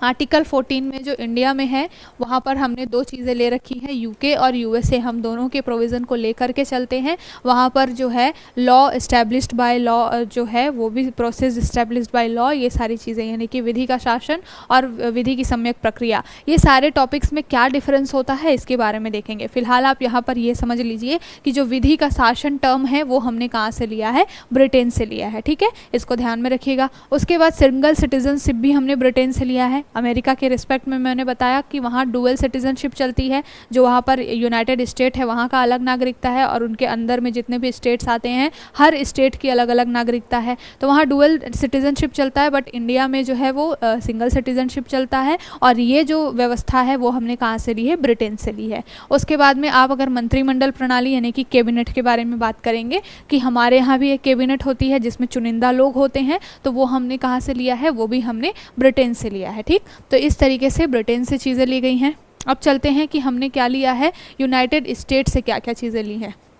तो यूएसए से बहुत ही कुछ इंपॉर्टेंट चीज़ें हैं और यहाँ से क्वेश्चन भी बनता है आपका। सबसे पहले क्या चीज़ें ली हैं हमने, फंडामेंटल राइट। जो फंडामेंटल राइट है वो हमने कहाँ से लिया है, यूएसए से लिया है। मानव अधिकार, जी मूल अधिकार की बात आज हम इतना करते हैं, हर कोई भी मुद्दा आता है उसको हम क्या एक नया एंगल दे देते हैं मानवाधिकार के नाम पे। तो ये हमने लिया कहाँ से है, ओरिजिनेट कहाँ से हुआ है, तो यूएसए से ही ओरिजिनेट हुआ है फंडामेंटल राइट। उसके बाद रिमूवल ऑफ अ जज of supreme court and high court. तो हमारे यहाँ पे आपने सुना होगा, जब हम आगे जुडिशरी वाला चैप्टर पढ़ेंगे वहाँ पर देखेंगे कि किस तरीके से सुप्रीम कोर्ट के या हाई कोर्ट के जज को हटाया जाता है। तो ये जो कॉन्सेप्ट है ये भी हमने यूएसए से लिया है। हमने बताया है, मैंने बताया है कि यूएसए की जो पार्लियामेंट, जो आपकी जुडिशरी है वो बहुत स्ट्रॉन्ग जुडिशरी है और वहाँ पर बहुत सारी चीज़ें होती हैं, लेकिन वहाँ पर ये भी है कि एक बैलेंस बनाने के लिए कई बारी ज़रूरत पड़ती है कि अगर कोई व्यक्ति ऐसा है, कोई सुप्रीम कोर्ट का जज ऐसा है जो कि अपना सही तरीके से डिसीजन नहीं दे रहा है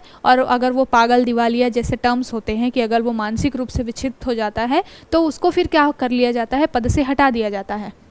तो ये सारे प्रोविजंस हमने कहाँ से लिए हैं, यूएसए से लिए हैं। उसके बाद इंडिपेंडेंस ऑफ लेजिस्लेचर। तो यूएसए में ये भी कॉन्सेप्ट चलता है कि वहाँ पर जो लेजिस्लेचर है वो क्या है, इंडिपेंडेंट है। हमारे यहाँ भी कुछ ऐसे मामले हैं जिनके ऊपर में संसद क्या है, बिल्कुल इंडिपेंडेंट है, विधायिका बिल्कुल इंडिपेंडेंट है, स्वतंत्र है, कि कुछ मामले ऐसे हैं जिसमें कानून वो बना सकती है और उसके ऊपर में न्यायिक समीक्षा नहीं होगी। जो 9th शेड्यूल आगे चल के हम पढ़ेंगे इन सारी चीज़ों को, तो ये भी हमने यूएसए से लिया है। उसके बाद इम्पीचमेंट ऑफ प्रेसिडेंट, यानी कि प्रेसिडेंट यानी कि राष्ट्रपति के ऊपर जो महाभियोग लगाया जाता है वो भी आपके यूएसए से ही लिया गया है। उसके बाद प्रिंसिपल ऑफ जुडिशियल रिव्यू। तो देखिए मैंने यहाँ पर बात की थी न्यायिक समीक्षा की। जब कोई कोर्ट बहुत स्ट्रांग होता है तो उसके पास कुछ पावर होती हैं तभी वो स्ट्रांग होता है। तो जब मैंने बात की कि यूएसए का कोर्ट जो है वो स्ट्रांग है, इट मीन्स कि उसके पास में जुडिशियल रिव्यू का पावर है। और जुडिशियल रिव्यू वो किस चीज़ का करेगा, जो भी लेजिस्लेचर बिल पास करेगी उसी का रिव्यू करेगा कौन,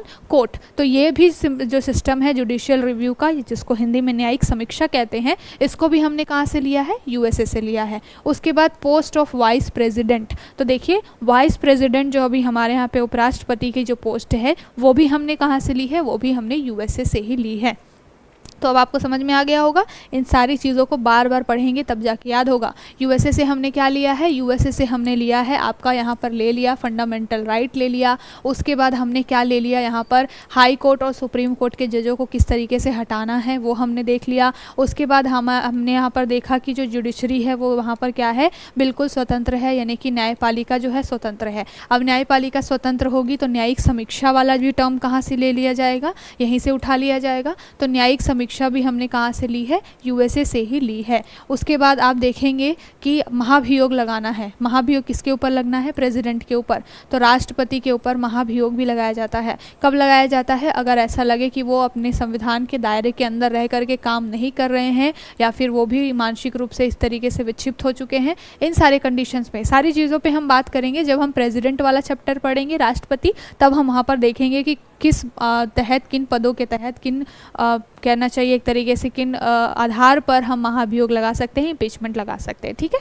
तो इसको भी देखेंगे। उसके बाद उपराष्ट्रपति का पद जो है वो भी हमने कहाँ से लिया है, वाइस प्रेसिडेंट, वो भी हमने लिया है अमेरिका से। तो इतनी सारी चीज़ें आपको याद हो गई होंगी, मेरे ख्याल से बहुत सारी चीज़ें याद हो गई होंगी। आगे भी हम इसको देखेंगे, जब हम नेक्स्ट क्लास लेंगे तब यहाँ के हम क्वेश्चन उठाएंगे, तो वहाँ पर भी आपको रिवीजन हो जाएगा। उसके बाद अब चलते हैं आयरलैंड से हमने क्या क्या चीज़ें ली हैं। तो आयरलैंड से सबसे पहले तो जो डीपीएसपी है वो हमने लिया है। आयरलैंड से हमने बहुत ही इंपॉर्टेंट चीज़ ली है, डीपीएसपी। और डीपीएसपी क्या होती है, directive principle of state policies, यानी कि जो भी स्टेट है, यानी कि राज्य है या फिर केंद्र सरकार जो है, कोई भी नियम बनाती है तो उनको कहाँ से वो एक आधार मिलता है जिसको ध्यान में रख करके वो नियम बनाती है, इन्हीं डीपीएसपी को। डीपीएसपी में आपके आर्टिकल 36 से लेकर के आपके आर्टिकल 36, 37 से लेकर के लगभग आपके आर्टिकल 51 तक चीज़ें मेंशन की गई हैं। ठीक है, उसके बाद 51A में आपका जो फंडामेंटल ड्यूटीज़ आ जाता है।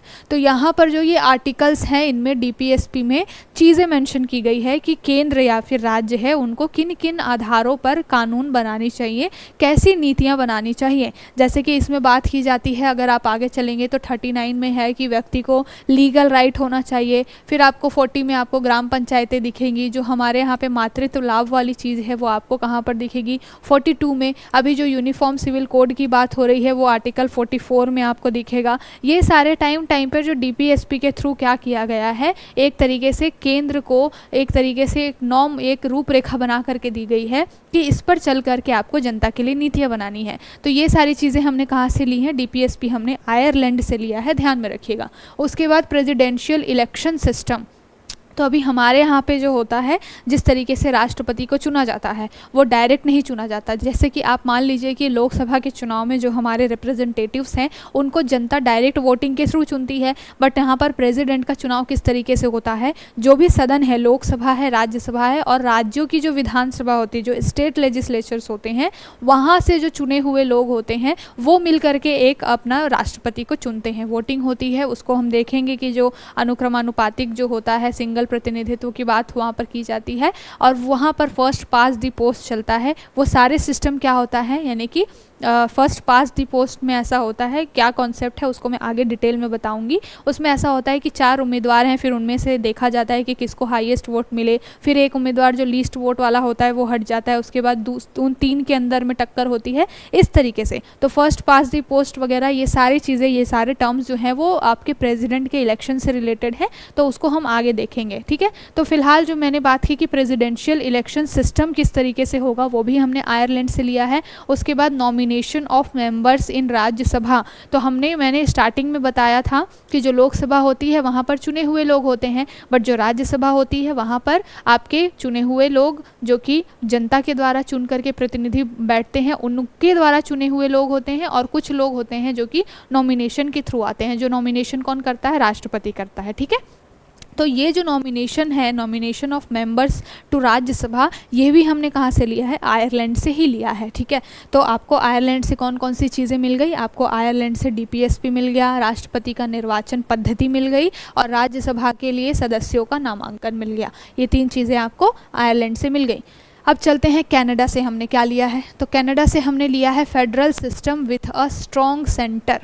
जो हम बात करते हैं कि हमारे इंडिया में फेडरल सिस्टम तो है, लेकिन कैसा फेडरल है, एकात्मक के ऊपर झुका हुआ, यानी कि यूनिटरी सिस्टम की तरफ थोड़ा सा टिल्टेड है। मतलब कहने का क्या है कि फेडरल सिस्टम है, संघीय व्यवस्था है, संघ और केंद्र और राज्य दोनों मिल करके काम करते हैं, पर कुछ ऐसे मुद्दे हैं जहाँ पर केवल और केवल केंद्र की चलती है, राज्य की नहीं चलती। इसलिए बोला गया है कि फेडरल सिस्टम तो है लेकिन स्ट्रॉन्ग सेंटर का या फिर एकात्मकता का सिद्धांत है। ये हमने कहाँ से लिया है, ये जो प्रोविज़न है वो कनाडा के कॉन्स्टिट्यूशन में था और हमने वहाँ से इस चीज़ को अडॉप्ट किया है, तो ध्यान रखिएगा। उसके बाद vest at the centre powers. ठीक है, सेंटर के पावर के बारे में बताया गया है इसमें कि क्या सेंटर्स के पावर होंगे। उसके बाद deputation of state governors by the centre, यहाँ पर चीज़ क्या है कि जो गवर्नर होते हैं, जो राज्यपाल होते हैं, उनको कौन डिप्लॉय करता है स्टेट में, जो केंद्र है वो करता है। तो ये भी प्रोविज़न हमने कहाँ से लिया है, कनाडा से ही लिया है। मतलब कि केंद्र सरकार क्या करती है, राज्यों में गवर्नर को क्या करती है, राज्यपाल को अपॉइंट करती है, राष्ट्रपति के थ्रू करवाती है ना।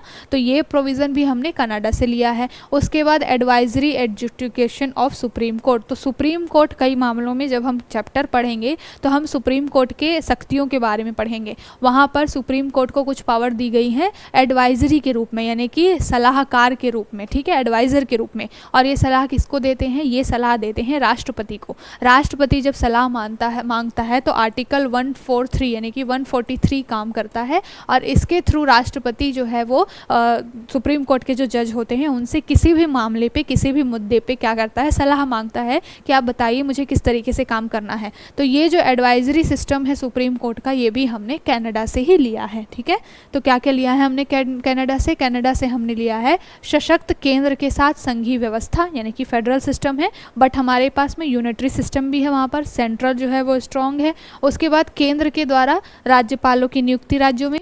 उसके बाद अपशिष्ट शक्तियाँ जैसे मैंने स्टार्टिंग में बताया कि केंद्र क्यों स्ट्रॉन्ग है, क्योंकि कुछ ऐसे मामले हैं जैसे कि इंटरनेशनल रिलेशन हो गया, ये सारे मामले हैं जो केवल और केवल केंद्र के ही हाथ में है, इसलिए अपशिष्ट शक्तियाँ उनको बोला जाता है। और ये भी हमने कनाडा से लिया है। अब इसको याद कैसे रखेंगे, जहाँ पर आपको मिल गया कि सशक्त केंद्र है, स्ट्रॉन्ग केंद्र है, स्ट्रॉन्ग सेंटर है, वो कहाँ से लिया, कनाडा से लिया। तो स्ट्रॉन्ग सेंटर कहने का मतलब क्या है कि अपशिष्ट शक्तियाँ उनके पास में होंगी, तो वो भी हमने कहाँ से लिया होगा, वो भी हमने कनाडा से ही लिया होगा। ठीक है, इस तरीके से लिंक करके पढ़ना है। अब जब स्ट्रॉन्ग शक्तियां मिली हुई हैं तो जो राज्यों में गवर्नर को डिप्लॉय करने की भी शक्ति कहाँ से ली जाएगी, वो भी आपकी कनाडा से ही ली जाएगी। इस तरीके से लिंक करके जब आप पढ़ेंगे तो आपको बहुत सारी चीज़ें याद हो जाएंगी। उसके बाद में आपको एक चीज़ याद करनी है कि उच्चतम न्यायालय का परामर्शी न्याय निर्णयन यानी कि सलाहकारी न्याय निर्णयन, ये भी हमने कनाडा से ही लिया है। ठीक है, अब चलते हैं आगे कि हमने और क्या क्या चीज़ें ली हैं। अब जैसे मैंने यहाँ पर बताया कि एडवाइजरी जो जुडिकेशन है सुप्रीम कोर्ट का, उसमें क्या क्या चीज़ें आती हैं, इन सारी चीज़ों के बारे में है। जैसे कि 3 टॉपिक्स हैं जिसके ऊपर वो लिस्ट अपना सुझाव दे सकते हैं। कॉन्करेंट लिस्ट का कोई अगर विषय है, समवर्ती सूची का कोई विषय है, उस पर दे सकते हैं। Under the circumstances of trade, commerce and gathering, तो ट्रेड, व्यापार वगैरह से रिलेटेड भी अगर कुछ ऐसी चीज़ें आ जाती है जिसके ऊपर सलाह की ज़रूरत है तो भी कोर्ट सलाह दे सकता है। Joint meeting of both house of parliament, तो ये सारी चीज़ें जो हैं इनके भी तहत क्या हो सकता है, मुद्दों पे जो उच्चतम न्यायालय है वो क्या कर सकता है, आपको जो है सलाह वगैरह दे सकता है। ठीक है, तो ये सारी चीज़ें। अब देख लेते हैं कि हमें ऑस्ट्रेलिया से क्या क्या चीज़ें ली हैं हमारे संविधान में। तो ऑस्ट्रेलिया से सबसे पहले ली है हमने कॉन्करेंट लिस्ट। कॉन्करेंट लिस्ट के बारे में मैंने आपको बताया था कि 3 तरीके की लिस्ट होती है। एक होती है आपकी सेंट्रल लिस्ट होती है जिसमें केंद्र क्या क्या चीज़ों के ऊपर कानून बना सकता है वो मेंशन होता है। एक होता है आपका स्टेट लिस्ट जिसमें राज्य किन विषयों पर, किन सब्जेक्ट्स पर कानून बना सकता है इसके बारे में होता है। और एक होता है कॉन्करेंट लिस्ट जिसको हिंदी में समवर्ती सूची बोलते हैं। तो कॉन्करेंट लिस्ट ऐसी लिस्ट होती है जिसमें केंद्र और राज्य दोनों मिल करके किसी टॉपिक पर जो चीज़ें उसमें मेंशन होती है उस पर कानून बना सकते हैं। तो ये जो कॉन्सेप्ट है वो हमने कहाँ से लिया है, ऑस्ट्रेलिया से हमने ये कॉन्सेप्ट लिया है कॉन्करेंट लिस्ट का। उसके बाद और क्या चीज़ें ली हैं, under the circumstances of trade, commerce and gatherings, तो ट्रेड, व्यापार वगैरह से रिलेटेड जो भी चीज़ें, प्रोविजंस किस तरीके से होने चाहिए, अगर दो राज्यों के बीच में कोई डिस्प्यूट हो जाता है तो उसको कैसे रिजॉल्व करना है, ये सारी चीज़ें हमने ऑस्ट्रेलिया से ली हैं। उसके बाद joint meeting of both houses of parliament. Joint meeting का मतलब क्या है, एक आर्टिकल होता है आर्टिकल 108। तो 108 आर्टिकल के तहत में क्या होता है, जॉइंट मीटिंग होती है जो लोकसभा और राज्यसभा दोनों की ही जॉइंट मीटिंग कराई जाती है। इसका जो अध्यक्ष कौन होता है, अध्यक्षता करता है जो कि लोकसभा का स्पीकर होता है वो। लेकिन ये जॉइंट मीटिंग किसके कहने पे बुलाई जाती है, तो राष्ट्रपति के कहने पर ये जॉइंट मीटिंग बुलाई जाती है। सारी चीज़ें हम देखेंगे जब हम पार्लियामेंट पढ़ेंगे तब। अभी यहाँ पर सिर्फ और सिर्फ ओवरव्यू टू के लिए सारी चीज़ें बता रही हूँ मैं। तो जॉइंट मीटिंग का कॉन्सेप्ट भी हमने कहाँ से लिया है, ऑस्ट्रेलिया से। जॉइंट मीटिंग तब ली जाती है जब मान लीजिए कोई ऐसा बिल है जिसके ऊपर में दोनों जो सदन है, लोकसभा और राज्यसभा, दोनों के बीच में एक तरीके से कोऑर्डिनेशन नहीं बैठ रहा है, दोनों किसी मुद्दे पर राजी नहीं हो पा रहे हैं। इस वजह से क्या होता है, जॉइंट मीटिंग कराई जाती है उस टॉपिक पे, और फिर वहाँ पर बैठक होती है और सारे जो लोकसभा के भी लोग वहाँ पे होते हैं, राज्यसभा के भी लोग होते हैं, और फिर उस मुद्दे पर क्या होती है, चर्चा होती है। ठीक है, तो ये जो कॉन्सेप्ट है ये भी हमने ऑस्ट्रेलिया से ही लिया है। उसके बाद हमने जर्मनी से क्या लिया है, तो जर्मनी से हमने लिया है suspension of fundamental rights during emergency. तो मैंने बताया जब भी जर्मनी का नाम आए तो किसका नाम याद आता है, हिटलर का नाम आता है। अब जिसने हिस्ट्री पढ़ रखी होगी वो जानता है कि हिटलर बहुत ही एक तरीके से बहुत ही बड़ा व्यक्ति था जिस समय में ये शासन कर रहा था। उसने बहुत ज़्यादा मोनोपोली अपनी क्रिएट कर रखी थी, बहुत ही उस समय में कंडीशन जो थी वो बहुत ही भयावह थी। मतलब वो चाहता था कि जर्मनी को क्या कर ले, सर्वोच्च एक देश, सर्वोच्च एक राष्ट्र बना दे, इसलिए वो जो भी चीज़ें हो सकती थी वो कर सकता था। लोगों के अधिकारों वगैरह के बारे में उस समय हिटलर ने इतना ध्यान नहीं दिया था। तो हिटलर ने जर्मनी में एक आपातकाल इमरजेंसी लाइक सिचुएशन खड़ी कर दी थी और सस्पेंशन कर दिया था उस समय में फंडामेंटल राइट्स का। जब भी जर्मनी में जो आपका इमरजेंसी वगैरह लगती है उस समय में जो लोगों के फंडामेंटल राइट्स है वो क्या होते हैं, सस्पेंड हो जाते हैं। ये कॉन्सेप्ट हमने अपने यहाँ पे ले लिया है हमारे संविधान में भी। जब भी इमरजेंसी लगती है तो कई सारे ऐसे हमारे आर्टिकल्स हैं, कई सारे हमारे जो अधिकार हैं, फंडामेंटल राइट्स जो हैं वो हमसे छीन लिए जाते हैं। तो उसको हम देखेंगे जब हम इमरजेंसी वाला टॉपिक पढ़ेंगे, जब हम प्रेसिडेंट वाला टॉपिक पढ़ेंगे तब हम देखेंगे।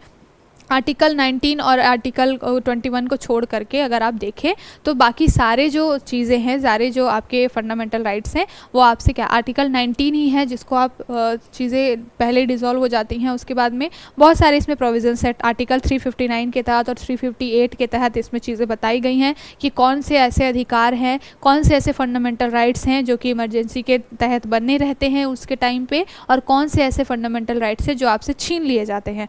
तो ये सारी चीज़ें जब हम पढ़ेंगे इमरजेंसी वाला तब हम आर्टिकल 358 और 359 पढ़ेंगे, इनमें क्या डिफरेंस है इनको भी पढ़ेंगे, और सारे इमरजेंसी के प्रोविजंस भी पढ़ेंगे कि कौन कौन से फंडामेंटल राइट्स इस समय में छीन लिए जाते हैं। ठीक है, तो ये जो टॉपिक है वहाँ पर फीचर्स ऑफ द कॉन्स्टिट्यूशन में हमें बस इतना याद रखना है कि कौन से स्टेट से हमने क्या क्या चीज़ें ली हैं। तो इमरजेंसी का इमरजेंसी के टाइम पे जो फंडामेंटल राइट्स का सस्पेंशन होता है वो हमने जर्मनी से लिया है। ठीक है, आपातकाल के समय में मूल अधिकारों का स्थगन। उसके बाद हमने यूएसएसआर से, सोवियत यूनियन से क्या लिया है, आज का जो रशिया है वो उसको 1992 से पहले क्या बोला जाता था, यूएसएसआर बोला जाता था, सोवियत यूनियन बोला जाता था। तो उससे हमने दो चीज़ें ली हैं। सबसे पहली चीज़ तो हमने ली है फंडामेंटल ड्यूटी। इंडिया में फंडामेंटल ड्यूटीज़ जो है वो इनिशियली नहीं था संविधान में। आर्टिकल 51A के तहत हमने उसको जोड़ा। एक स्वर्ण सिंह कमेटी बनी थी जिनकी रिकमेंडेशन पे हमने क्या किया था, इसको जोड़ा था। सारी चीज़ों के बारे में जब हम फंडामेंटल राइट्स वाला चैप्टर पढ़ेंगे उसके बाद फंडामेंटल ड्यूटीज़ पढ़ेंगे तब हम देखेंगे डिटेल में। ठीक है, तो हमने ये जो फंडामेंटल ड्यूटीज़ यानी कि लोगों के जो मूल कर्तव्य हैं, एक तो होता है अधिकार, दूसरा होता है कर्तव्य। अधिकार मतलब जो आपके जीवन को जीने के लिए, चलाने के लिए मूलभूत चीज़ें चाहिए वो, लेकिन एक कर्तव्य होता है कि जो एज अ नागरिक आपको क्या करना है, करना चाहिए। जैसे कि आपको राष्ट्रगान का सम्मान करना है, आपको हमारे जितने भी ऐतिहासिक स्थल हैं उनका संरक्षण करना है, आपको समाज में एक हारमोनी यानी कि एक कहना चाहिए कि सौहार्द्रता बना करके रखनी है। ये सारी चीज़ें जो हैं हमारी फंडामेंटल ड्यूटीज़ में आता है। और ये हमने कहाँ से लिया है, हमने लिया है ये सोवियत यूनियन से, जो कि आज का रशिया है। उसके बाद में जस्टिस लिया है। कौन कौन से, social, economic and political justice. ये सारी चीज़ें, सामाजिक आर्थिक जो न्याय है, ये भी कॉन्सेप्ट हमने कहाँ से लिया है, रशिया से ही लिया है। ठीक है, अब चलते हैं अगले टॉपिक की तरफ। अगला जो हमारा है कौन सी कंट्री से, फ्रांस। फ्रांस से हमने क्या लिया है, हमारे प्रियम्बल में भी चीज़ें मेंशन है, स्वतंत्रता, समानता और बंधुत्व। ये तीन चीज़ें हमने फ्रांस से ली है। ये फ्रांस में कब इवॉल्व हुई थी, जब फ्रांस में 1789 में फ्रेंच रिवॉल्यूशन चल रहा था। उस समय में इन्हीं तीन टॉपिक्स के ऊपर में वहाँ पर उस समय में क्रांति चल रही थी और वहाँ के लोगों की मांग थी कि हमारे यहाँ डेमोक्रेसी आए, साथ के साथ में जो 2-3 कॉन्सेप्ट लेकर आया, जैसे कि freedom of equality and equality in the introduction, ठीक है।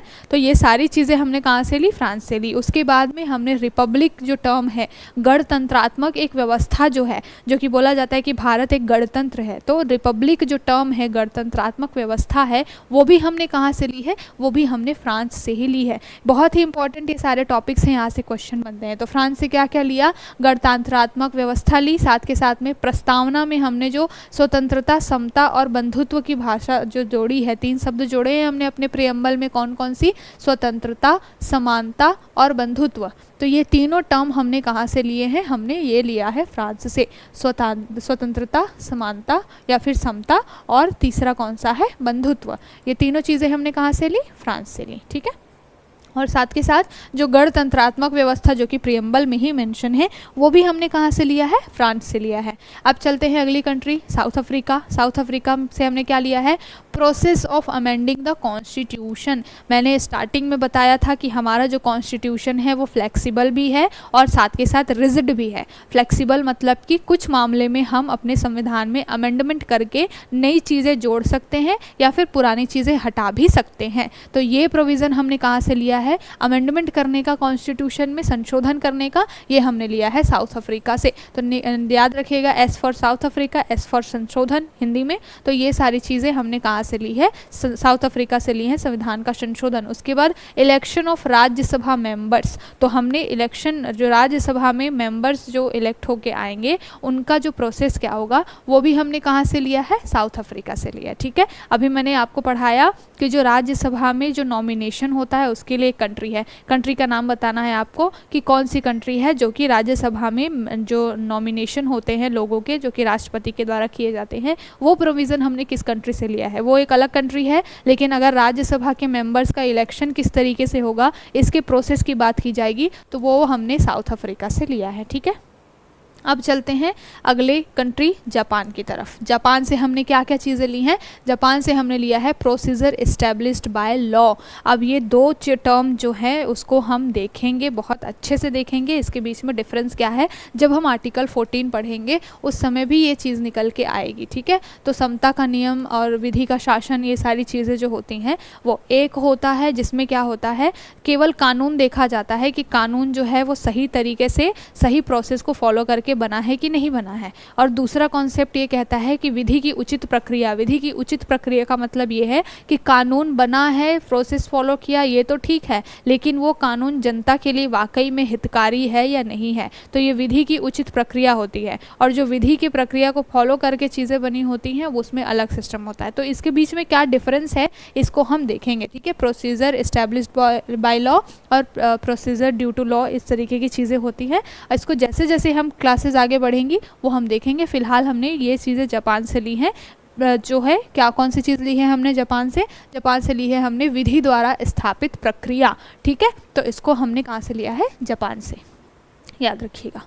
अब चलते हैं अगले में दो चीज़ें हैं। मैंने जब स्टार्टिंग में बताया कि हमारा जो संविधान है वो संघीय भी है और हमारा संविधान क्या है, एकात्मक की तरफ भी झुका हुआ है, ठीक है। तो कौन कौन से ऐसे प्रोविज़न्स हैं जो कि संघीय हैं और कौन से ऐसे प्रोविज़न्स हैं जो कि एकात्मक है, यहाँ से आपके लिए क्वेश्चन बन जाता है, इसलिए हमको इसको जानना बहुत ज़रूरी है। यहाँ पर से भी आपके लिए क्वेश्चन बन जाते हैं, ठीक है। तो मैं यहाँ पर बताती हूँ कि एकात्मक व्यवस्था क्या है। अगर आप एकात्मक व्यवस्था समझ जाएंगे तो उसका अपोजिट आपको जो है संघीय व्यवस्था यानी कि फेडरल सिस्टम जानना आसान हो जाएगा, ठीक है। तो यहाँ पर एकात्मक व्यवस्था यानी कि क्या, यूनिटरी फीचर। यूनिटरी फीचर मतलब क्या, कि सारी अथॉरिटी, सारी जो पावर है वो किसी एक व्यक्ति के पास है, यानी कि वो हो सकता है केंद्र सरकार, ठीक है, या फिर वो कई देशों में होता है राष्ट्रपति। तो कई जगह पे राष्ट्रपति बहुत पावरफुल होते हैं, हमारे यहाँ पे क्या है, जो केंद्र की सरकार है वो बहुत पावरफुल है, ठीक है। तो इस तरीके से हमारे यहाँ पे बैलेंस्ड अप्रोच चलता है। हमारे यहाँ यूनिटरी भी है, हमारे यहाँ पे फेडरल चीज़ें भी चलती हैं, मतलब कि कई मामलों में केंद्र और राज्य मिल करके भी काम करते हैं। तो हम देख लेते हैं कि संविधान की एकात्मक विशेषता कौन कौन सी है। इसमें सबसे पहले आएगा मजबूत केंद्र। मैंने जब बात की कि स्ट्रॉन्ग सेंटर होगा। स्ट्रॉन्ग सेंटर हमने कहाँ से लिया है, कनाडा से लिया है। तो स्ट्रॉन्ग सेंटर जो होगा वो हमारे यहाँ पर होगा, और ये सिस्टम स्ट्रॉन्ग सेंटर कहने से ही पता चल गया, मतलब कि राज्यों का यहाँ पर रोल खत्म। ये इट मीन्स क्या हुआ, ये हो गई एकात्मक व्यवस्था, ठीक है, यूनिटरी फीचर हो गया ये कॉन्स्टिट्यूशन का।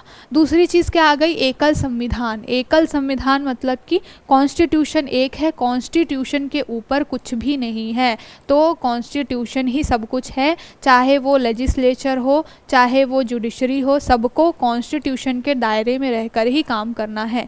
तो ये भी क्या हो गया, एकल संविधान, और साथ के साथ में एकात्मक व्यवस्था हो गई हमारे भारतीय संविधान की, ठीक। उसके बाद आता है विनाशकारी राज्य। विनाशकारी राज्य मतलब क्या, अमेरिका में आपने देखा होगा कि राज्यों को अलग से पावर दी गई है, वहाँ पर राज्यों के लिए अलग से कोर्ट्स हैं, अपने इंटरनल मामले राज्य खुद देखते हैं, ठीक है। लेकिन हमारे यहाँ पे क्या है, भारत को राज्यों का संघ बोला गया है। वहाँ पर यह है कि राज्यों से मिलकर के भारत तो बना है, लेकिन हमारे यहाँ राज्यों को खुद से अपने आप को सेपरेट करने की आज़ादी नहीं है, ठीक है। यूनिफिकेशन जब हुआ था, जब सरदार वल्लभ भाई पटेल जी ने कराया था, तो यही सारी चीज़ें थी उस समय में कि भारत के जो भी राज्य हैं वो खुद से अलग नहीं हो पाएंगे। उसमें जो केंद्र है, जो संसद है, वही उसमें बदलाव कर सकते हैं, वही चाहे तो उनको किसी दूसरे देश को सौंप भी सकते हैं, उनके नाम में बदलाव कर सकते हैं, उनके क्षेत्र में बदलाव कर सकते हैं। राज्यों को अपने मामले में अलग होने की आज़ादी नहीं है हमारे यहाँ। तो ये भी एक तरीके का यूनिटरी फीचर है, एकात्मक विशेषता है। उसके बाद इमरजेंसी। जब इमरजेंसी लगती है तो राज्यों के जो अधिकार हैं वो ख़त्म हो जाते हैं। 2-3 तरीके से लगती है। अब हम सारी चीज़ों को देखेंगे जब हम इमरजेंसी वाला चैप्टर पढ़ेंगे, बहुत बड़ा चैप्टर है, वास्ट चैप्टर है। तो आपातकाल जब लगता है तो कुछ मामलों में राज्यों के अधिकार जो हैं वो छीन लिए जाते हैं। इस वजह से यहाँ पर भी केंद्र हावी हो जाता है और इसको बोला जाता है एकात्मक विशेषता। उसके बाद में एकल नागरिकता का टर्म चलता है। एकल नागरिकता मतलब कि सिंगल सिटीजनशिप है हमारे यहाँ, जो मैंने स्टार्टिंग में ही बताया। ये भी एक यूनिटरी फीचर है संविधान का। यहाँ पर ऐसा नहीं है कि राज्यों के लिए अलग से नागरिकता लेनी पड़ेगी और देश के लिए अलग से नागरिकता लेनी पड़ेगी। हमारे यहाँ सिंगल सिटीजनशिप चलता है, यूनिटरी फीचर। उसके बाद आते हैं अखिल भारतीय सेवाएं। अखिल भारतीय सेवाएं आर्टिकल आपको दिखाई देगा यहाँ पर 212 में, और वहाँ पर क्या होता है, आर्टिकल के थ्रू आपको क्या होता है, जो पार्लियामेंट है वहाँ पर राज्यसभा को क्या दी जाती हैं, ये अधिकार दिया जाता है कि वो क्या कर सके, अखिल भारतीय सेवाएं बना सके। जैसे कि आपको यहाँ पर क्या आएगा, IAS हो गया, IPS हो गए, ये सारी चीज़ों, इनके लिए जो भी कानून वगैरह बनाने हैं। जो इंडियन फॉरेस्ट सर्विस होता है, फॉरेन नहीं फॉरेस्ट सर्विस, तो ये जो चीज़ें हैं यहाँ पर कानून बनाने की जो अथॉरिटी है वो संसद के पास है। राज्यों का इनके ऊपर में कोई भी जो है वो नहीं है, राइट नहीं है। दूसरी बात यह है कि जब भी राज्यों में भी कोई भी प्रशासनिक अधिकारी को अपॉइंट करना है या उसको फिर नौकरी से त्याग करना है, वो सारी चीज़ें जो हैं वो सेंट्रल गवर्नमेंट के काम हाथ में रहती है। राष्ट्रपति ही क्या करता है, किसी भी प्रशासनिक अधिकारी को, IAS IPS हो गया, उसको किसी भी राज्य में अपॉइंट करता है, ठीक है। ट्रांसफ़र करना वो स्टेट की बात होती है, लेकिन अपॉइंट करना और उनको सेवानिवृत्त करना ये काम सिर्फ और सिर्फ सेंटर के पास है, राष्ट्रपति के पास है। राज्यों का वहाँ पर कोई अथॉरिटी नहीं है, इसलिए ये भी एक एकात्मक व्यवस्था हो गई, यूनिटरी फीचर हो गया। उसके बाद राज्यपाल की नियुक्ति। कई जगह ऐसे आरोप लगाए जाते हैं कि राज्यपाल जो रबर स्टैम्प बोला जाता है केंद्र का, मतलब कि कई जगह पे राज्यपाल होते हैं जो राज्यों में जो स्टेट गवर्नमेंट है उनको सही तरीके से काम नहीं करने देते, उनके तरफ उनके ऊपर एक प्रेशर क्रिएट करते हैं। और राज्यपाल को नियुक्त कौन करता है, केंद्र सरकार नियुक्त करती है। इसलिए बोला जाता है कि यहाँ पर भी संघीय व्यवस्था नहीं है, यहाँ पर भी केंद्र ज़्यादा हावी हो गया है और यहाँ पर यूनिटरी फीचर दिखाई देता है संविधान का।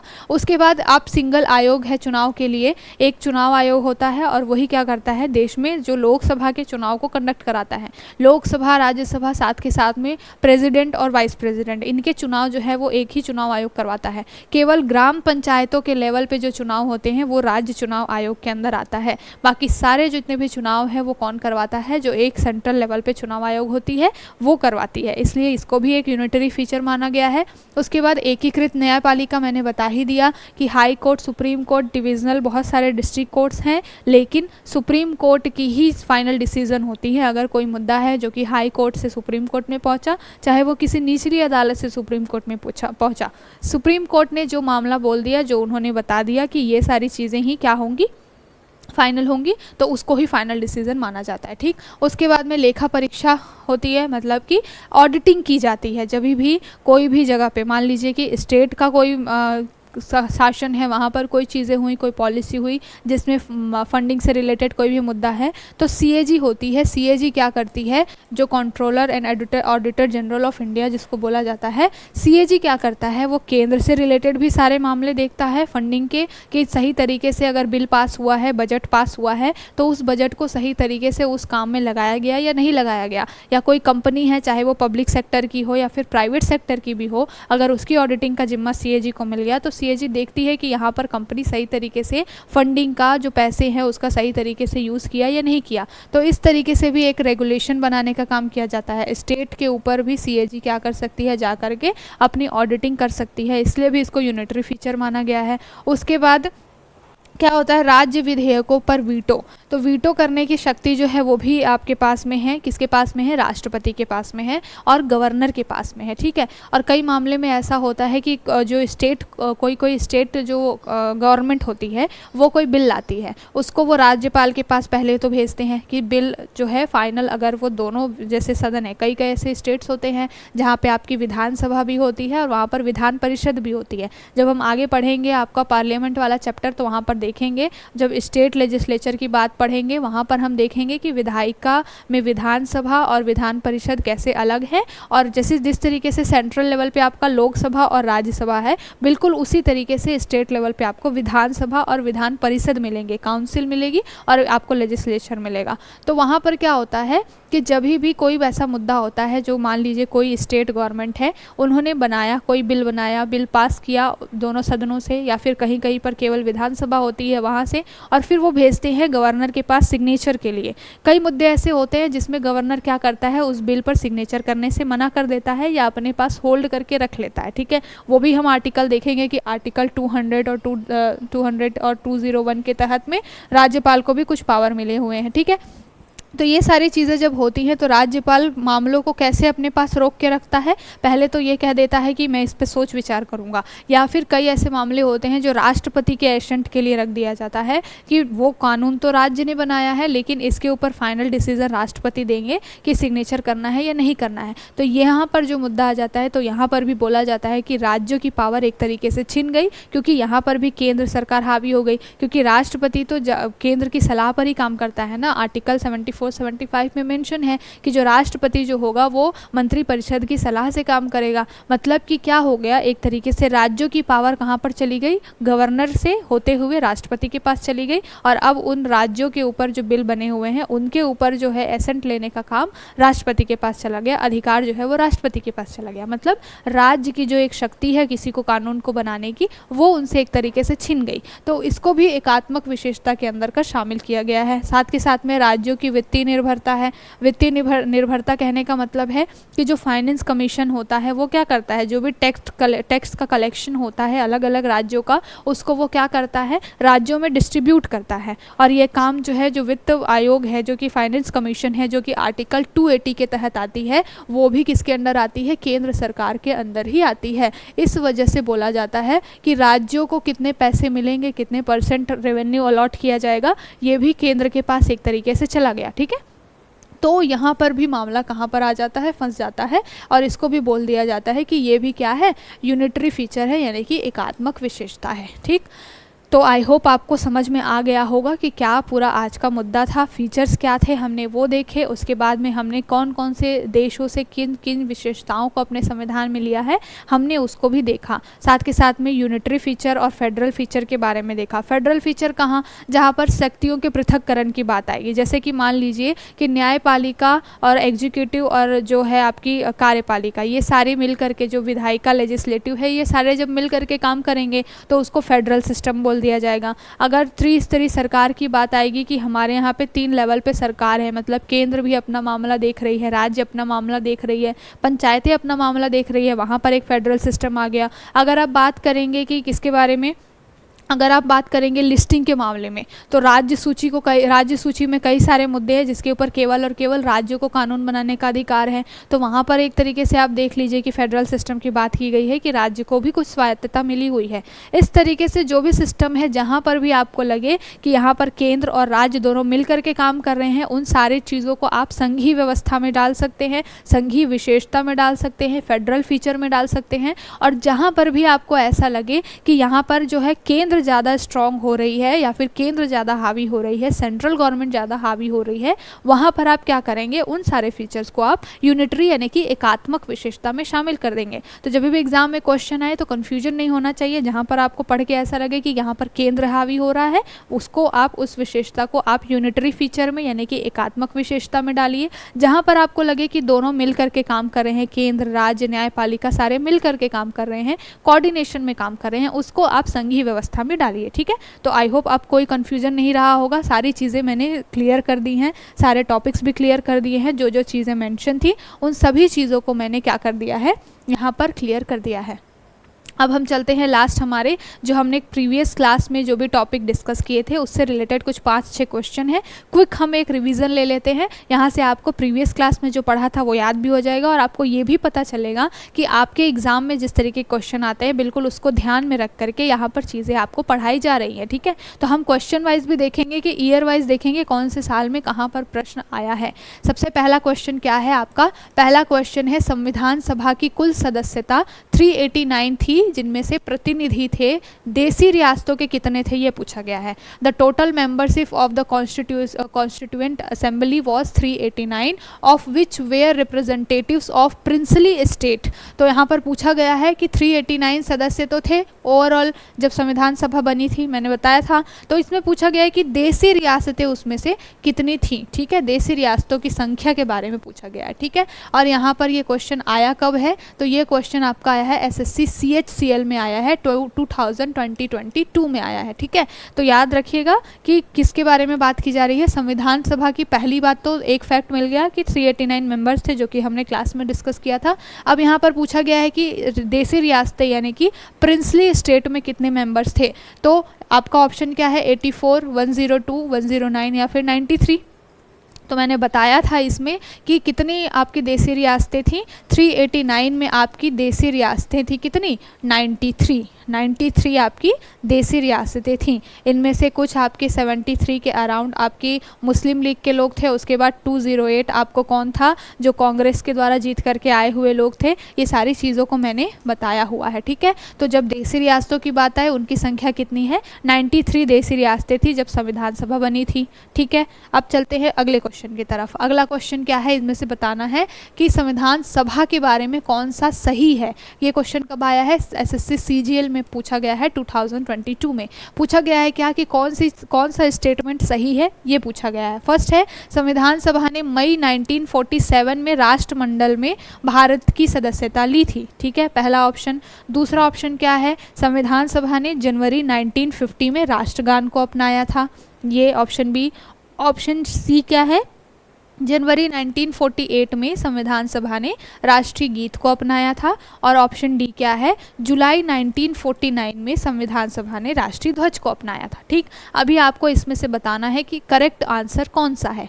तो देखिए, मैंने सारी चीज़ें आपको बताई थी जब मैं ये टॉपिक पढ़ा रही थी। ऐसा कोई भी टॉपिक, ऐसा कोई भी लाइन नहीं है जो कि मैंने ना पढ़ाया हो। ठीक है, सबसे पहले ऑप्शन ए से देखते हैं। The constituent assembly ratified India's membership of the Commonwealth in May 1949।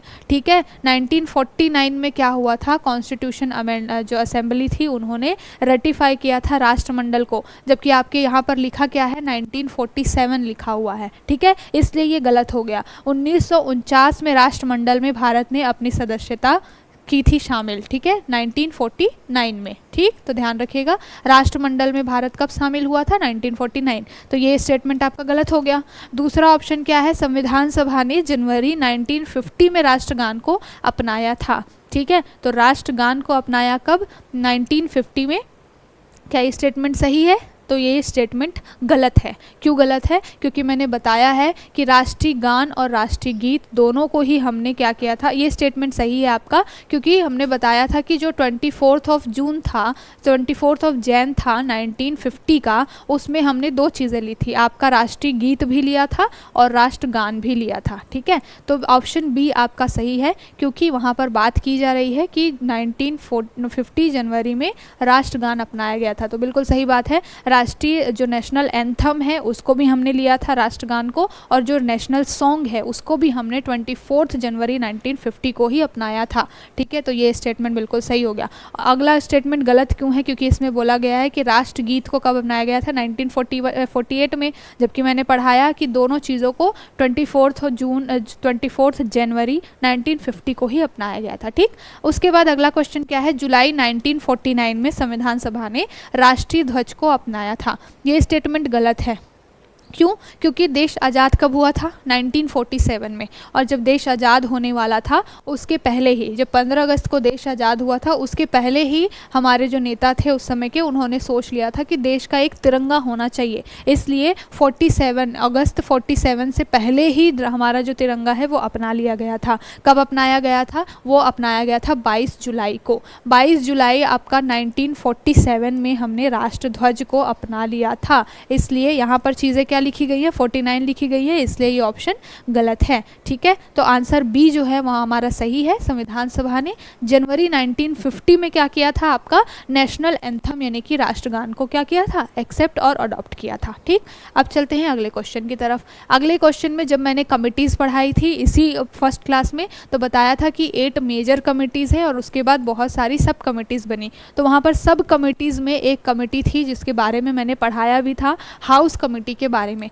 तो पूछा गया है कि कौन था, who was the chairman of the house committee of constituents assembly. तो कॉन्स्टिट्यूएंसी जो हमारी संविधान सभा बनी थी उसमें हाउस कमेटी जो थी उसके अध्यक्ष कौन थे? तो मैंने बताया था पट्टाभी सीतारमैया, बहुत ही फेमस नाम थे इसलिए। और मैंने जब ये टॉपिक पढ़ाया था तब मैंने ये भी बोला था कि जो भी मेजर जो 8 हैं उनके तो आपके अध्यक्ष के नाम याद रखने ही रखने हैं। जो आपके सब कमिटीज़ हैं उनमें भी जो फेमस पर्सनालिटीज़ हैं जिनके बारे में आपने कहीं हिस्ट्री वगैरह में पढ़ रखा है, बहुत सुन रखा है, उनको आपको याद रखना है। तो हाउस कमेटी के बारे में क्वेश्चन पूछ लिया गया एसएससी सीजीएल 2022 में। कौन है इसके अध्यक्ष? पट्टाभी सीतारमैया। अब चलते हैं आगे। अगला क्वेश्चन क्या है, संविधान सभा का 10वां सत्र कब आयोजित किया गया था? तो मैंने बताया था कि संविधान को बनने में लगभग 2 साल 11 महीने और 18 दिन का समय लगा। ठीक, और मैंने ये भी बताया था कि टोटल 11 सिटिंग्स हुई थी तब जाकर के हमारा कॉन्स्टिट्यूशन बन करके तैयार हुआ। 11वीं जो सिटिंग है वो कब हुई होगी? जिस दिन हमारा देश आज़ाद हुआ होगा, यानी कि देश जो है हमारा जिस दिन हमने कॉन्स्टिट्यूशन को एक्सेप्ट किया होगा, यानी कि 26 जनवरी 1950, है ना, जिस दिन हमने हमारा कॉन्स्टिट्यूशन एक्सेप्ट किया, हमने अडॉप्ट किया, पूरी तरीके से देश को क्या कर दिया, जनता को सौंप दिया, वो दिन था 26 जनवरी का। और 11वीं बैठक थी वो। यहाँ पर पूछा किसके बारे में गया है? 10th जो हमारी असेंबली थी, जो सभा थी, वो कब बैठी थी? तो ये बैठी थी, मैंने 3 डेट बताई थी और यहाँ पर तीसरा डेट क्या था? 4 नवंबर 1948 से लेकर के 8 जनवरी 1949 तक का। तो इतना लंबा जो सेशन लगा था वो लास्ट था। उसके बाद से फिर क्या हुआ, आपका नवंबर में चीज़ें हुई थी 10th वाली, और उसके बाद में चीज़ें आपके सामने लेकर के आई, और फाइनली 50 में 26 जनवरी 1950 में आपका क्या हुआ, जो देश है वो मनीष अब चलते हैं अगले क्वेश्चन की तरफ। अगला क्वेश्चन हमारा क्या है, 1946 में भारतीय संविधान के निर्माण के दौरान विधानसभा के संवैधानिक सलाहकार कौन थे? कॉन्स्टिट्यूशनल असेंबली जब बनी थी 1946 में, तब किसको एडवाइज़र बनाया गया था? कॉन्स्टिट्यूशनल एडवाइज़र बनाया गया था। तो आपके ऑप्शंस क्या है? ये एमटीएस में पूछा हुआ क्वेश्चन है, आपका 2023 में पूछा गया है, तो बहुत पुराना क्वेश्चन नहीं है। बात क्या की जा रही है? संवैधानिक सलाहकार, यानी कि किसके बारे में बात की जा रही है? एक कॉन्स्टिट्यूशनल एडवाइज़र के बारे में। कौन था कॉन्स्टिट्यूशनल एडवाइज़र संविधान सभा में? तो कॉन्स्टिट्यूशनल एडवाइज़र का काम क्या था उस समय में? पहली बात तो मैंने ये बताया था कि अलग अलग जो कंट्रीज़ थी उनके संविधान को क्या करना था, स्टडी करना था, और फिर वहाँ पर से क्या हम मेजर्स, क्या जो प्रोविजंस अपने कॉन्स्टिट्यूशन में शामिल कर सकते हैं, ये देखने का काम किसका था? एडवाइज़र का था, यानी कि कॉन्स्टिट्यूशन का जो सलाहकार था उसका था। और कौन थे वो सलाहकार? तो मैंने बताया था कि BN राव जी थे, उनको संवैधानिक सलाहकार बनाया गया था, जिन्होंने लगभग 60 देशों के संविधान को क्या किया था? रीड किया था, स्टडी की थी, और उसके बाद वहाँ से प्रोविजंस हमने अपने कॉन्स्टिट्यूशन में शामिल किया था। तो ये क्वेश्चन रिसेंटली पूछा गया है 2023 में। आपको दिखाई दे रहा होगा कि कोई भी ऐसा क्वेश्चन नहीं है जो कि मैंने नहीं बताया हो, नहीं पढ़ाया हो। तो सारे क्वेश्चन जो वैसे ही आए हैं, सारे टॉपिक्स हमने अपने जो क्लास है उसमें डिस्कस किया हुआ है। तो बहुत अच्छे से आपको सारी क्लासेस को फॉलो करना है, और एक जब ये पूरा सेशन सीरीज़ ख़त्म होगी, एक बहुत अच्छा आपका तैयारी हो जाएगा। यहाँ से कॉन्सेप्ट क्लियरिटी के साथ सारी चीज़ों को हम देखेंगे, ठीक। अब अगला क्वेश्चन क्या है? Who wrote constitution in Hindi language? तो मैंने ये भी बताया था, मैंने बिल्कुल बताया था कि कैलियोग्राफर कौन था, इंग्लिश और हिंदी दोनों बताया था। तो ऑप्शन में क्या है? प्रेम बिहारी नारायण रायजादा, वसंत कुमार वैद्य, नंदलाल बोस, या फिर SN मुखर्जी। तो मैंने बताया था कि कौन थे कैलियोग्राफर। इंग्लिश लैंग्वेज की बात की जाएगी तो प्रेम बिहारी नारायण रायजादा। तो प्रेम बिहारी का नाम याद रखिएगा। इटालियन शैली में इन्होंने इंग्लिश में लिखा था पूरा कॉन्स्टिट्यूशन, बहुत ही सुंदर हैंडराइटिंग में इन्होंने लिखा था। ये इंग्लिश कैलियोग्राफर थे। हिंदी में किसने लिखा था? वसंत कुमार वैद्य जी ने हिंदी में संविधान का ट्रांसलेशन किया था, अनुवाद किया था। तो वसंत कुमार नाम याद रखिएगा, वसंत कुमार वैद्य हिंदी लैंग्वेज में उन्होंने लिखा, और जो प्रेम बिहारी नारायण है उन्होंने क्या किया था? इंग्लिश लैंग्वेज में हमारा संविधान लिखा था। तो अब आई होप कोई भी टॉपिक, कोई भी क्वेश्चन ऐसा नहीं है जो कि मैंने नहीं पढ़ाया हो और जो आपको ना पता हो। ऐसा नहीं होना चाहिए। अगर क्लासेस आपने ली है तो सारे क्वेश्चन आप करने के लिए कैपेबल रहेंगे। आपको बस ध्यान से क्लासेस सुननी है, और एक बार में चीज़ें याद नहीं होंगी, 2 से 3 बार आपको सुनना पड़ेगा। स्पीड अप करके भी आप सुन सकते हैं, सो दैट आपको एक अच्छी कॉन्सेप्ट क्लैरिटी मिले और तैयारी भी हो जाए। तो आई होप ये पूरा सेशन आपको बहुत अच्छे से समझ में आया होगा। कोई भी टॉपिक पे मैं जितना डिटेल में जाना चाहिए उतने डिटेल में जा रही हूँ। जहाँ से क्वेश्चन बन रहे हैं उसको हम ले रहे हैं। कुछ भी ऐसा नहीं है कि हम यहाँ पर बस खाना पूर्ति कर रहे हो। बिल्कुल बहुत अच्छे से चीज़ों को, एक एक पॉइंट को समझा करके मैं चल रही हूँ। बहुत एक अच्छी कॉन्सेप्ट क्लैरिटी आपको मिल पाए इसलिए। तो आई होप आपको सेशन अच्छा लगा होगा। अगर आपको हमारा ये सीरीज़ पसंद आ रहा है तो ज़्यादा से ज़्यादा नोटबुक चैनल को लाइक करिए, शेयर करिए, सब्सक्राइब करें, सो दैट हमारा भी मोटिवेशन बना रहे और ऐसे ही हम निरंतर आपकी नई क्लासेस लेके आए। अब नेक्स्ट सेशन जो होगा उसमें हम जितने भी पार्ट्स, शेड्यूल्स हैं हमारे संविधान के, और उनके बारे में हम देखेंगे कि कौन कौन से शेड्यूल्स में क्या क्या चीज़ें मेंशन की गई है। कुछ इंपॉर्टेंट प्रियम्बल के बारे में जैसे है तो उसको भी हम वहाँ पर डिस्कस करेंगे। तो ये 1-2 छोटे टॉपिक्स हैं जहाँ से आपके क्वेश्चन बनते हैं, इसको हम नेक्स्ट क्लास में डिस्कस करेंगे। तो चलिए फिर मिलते हैं नए सेशन के लिए। तब तक के लिए थैंक यू, बाय बाय।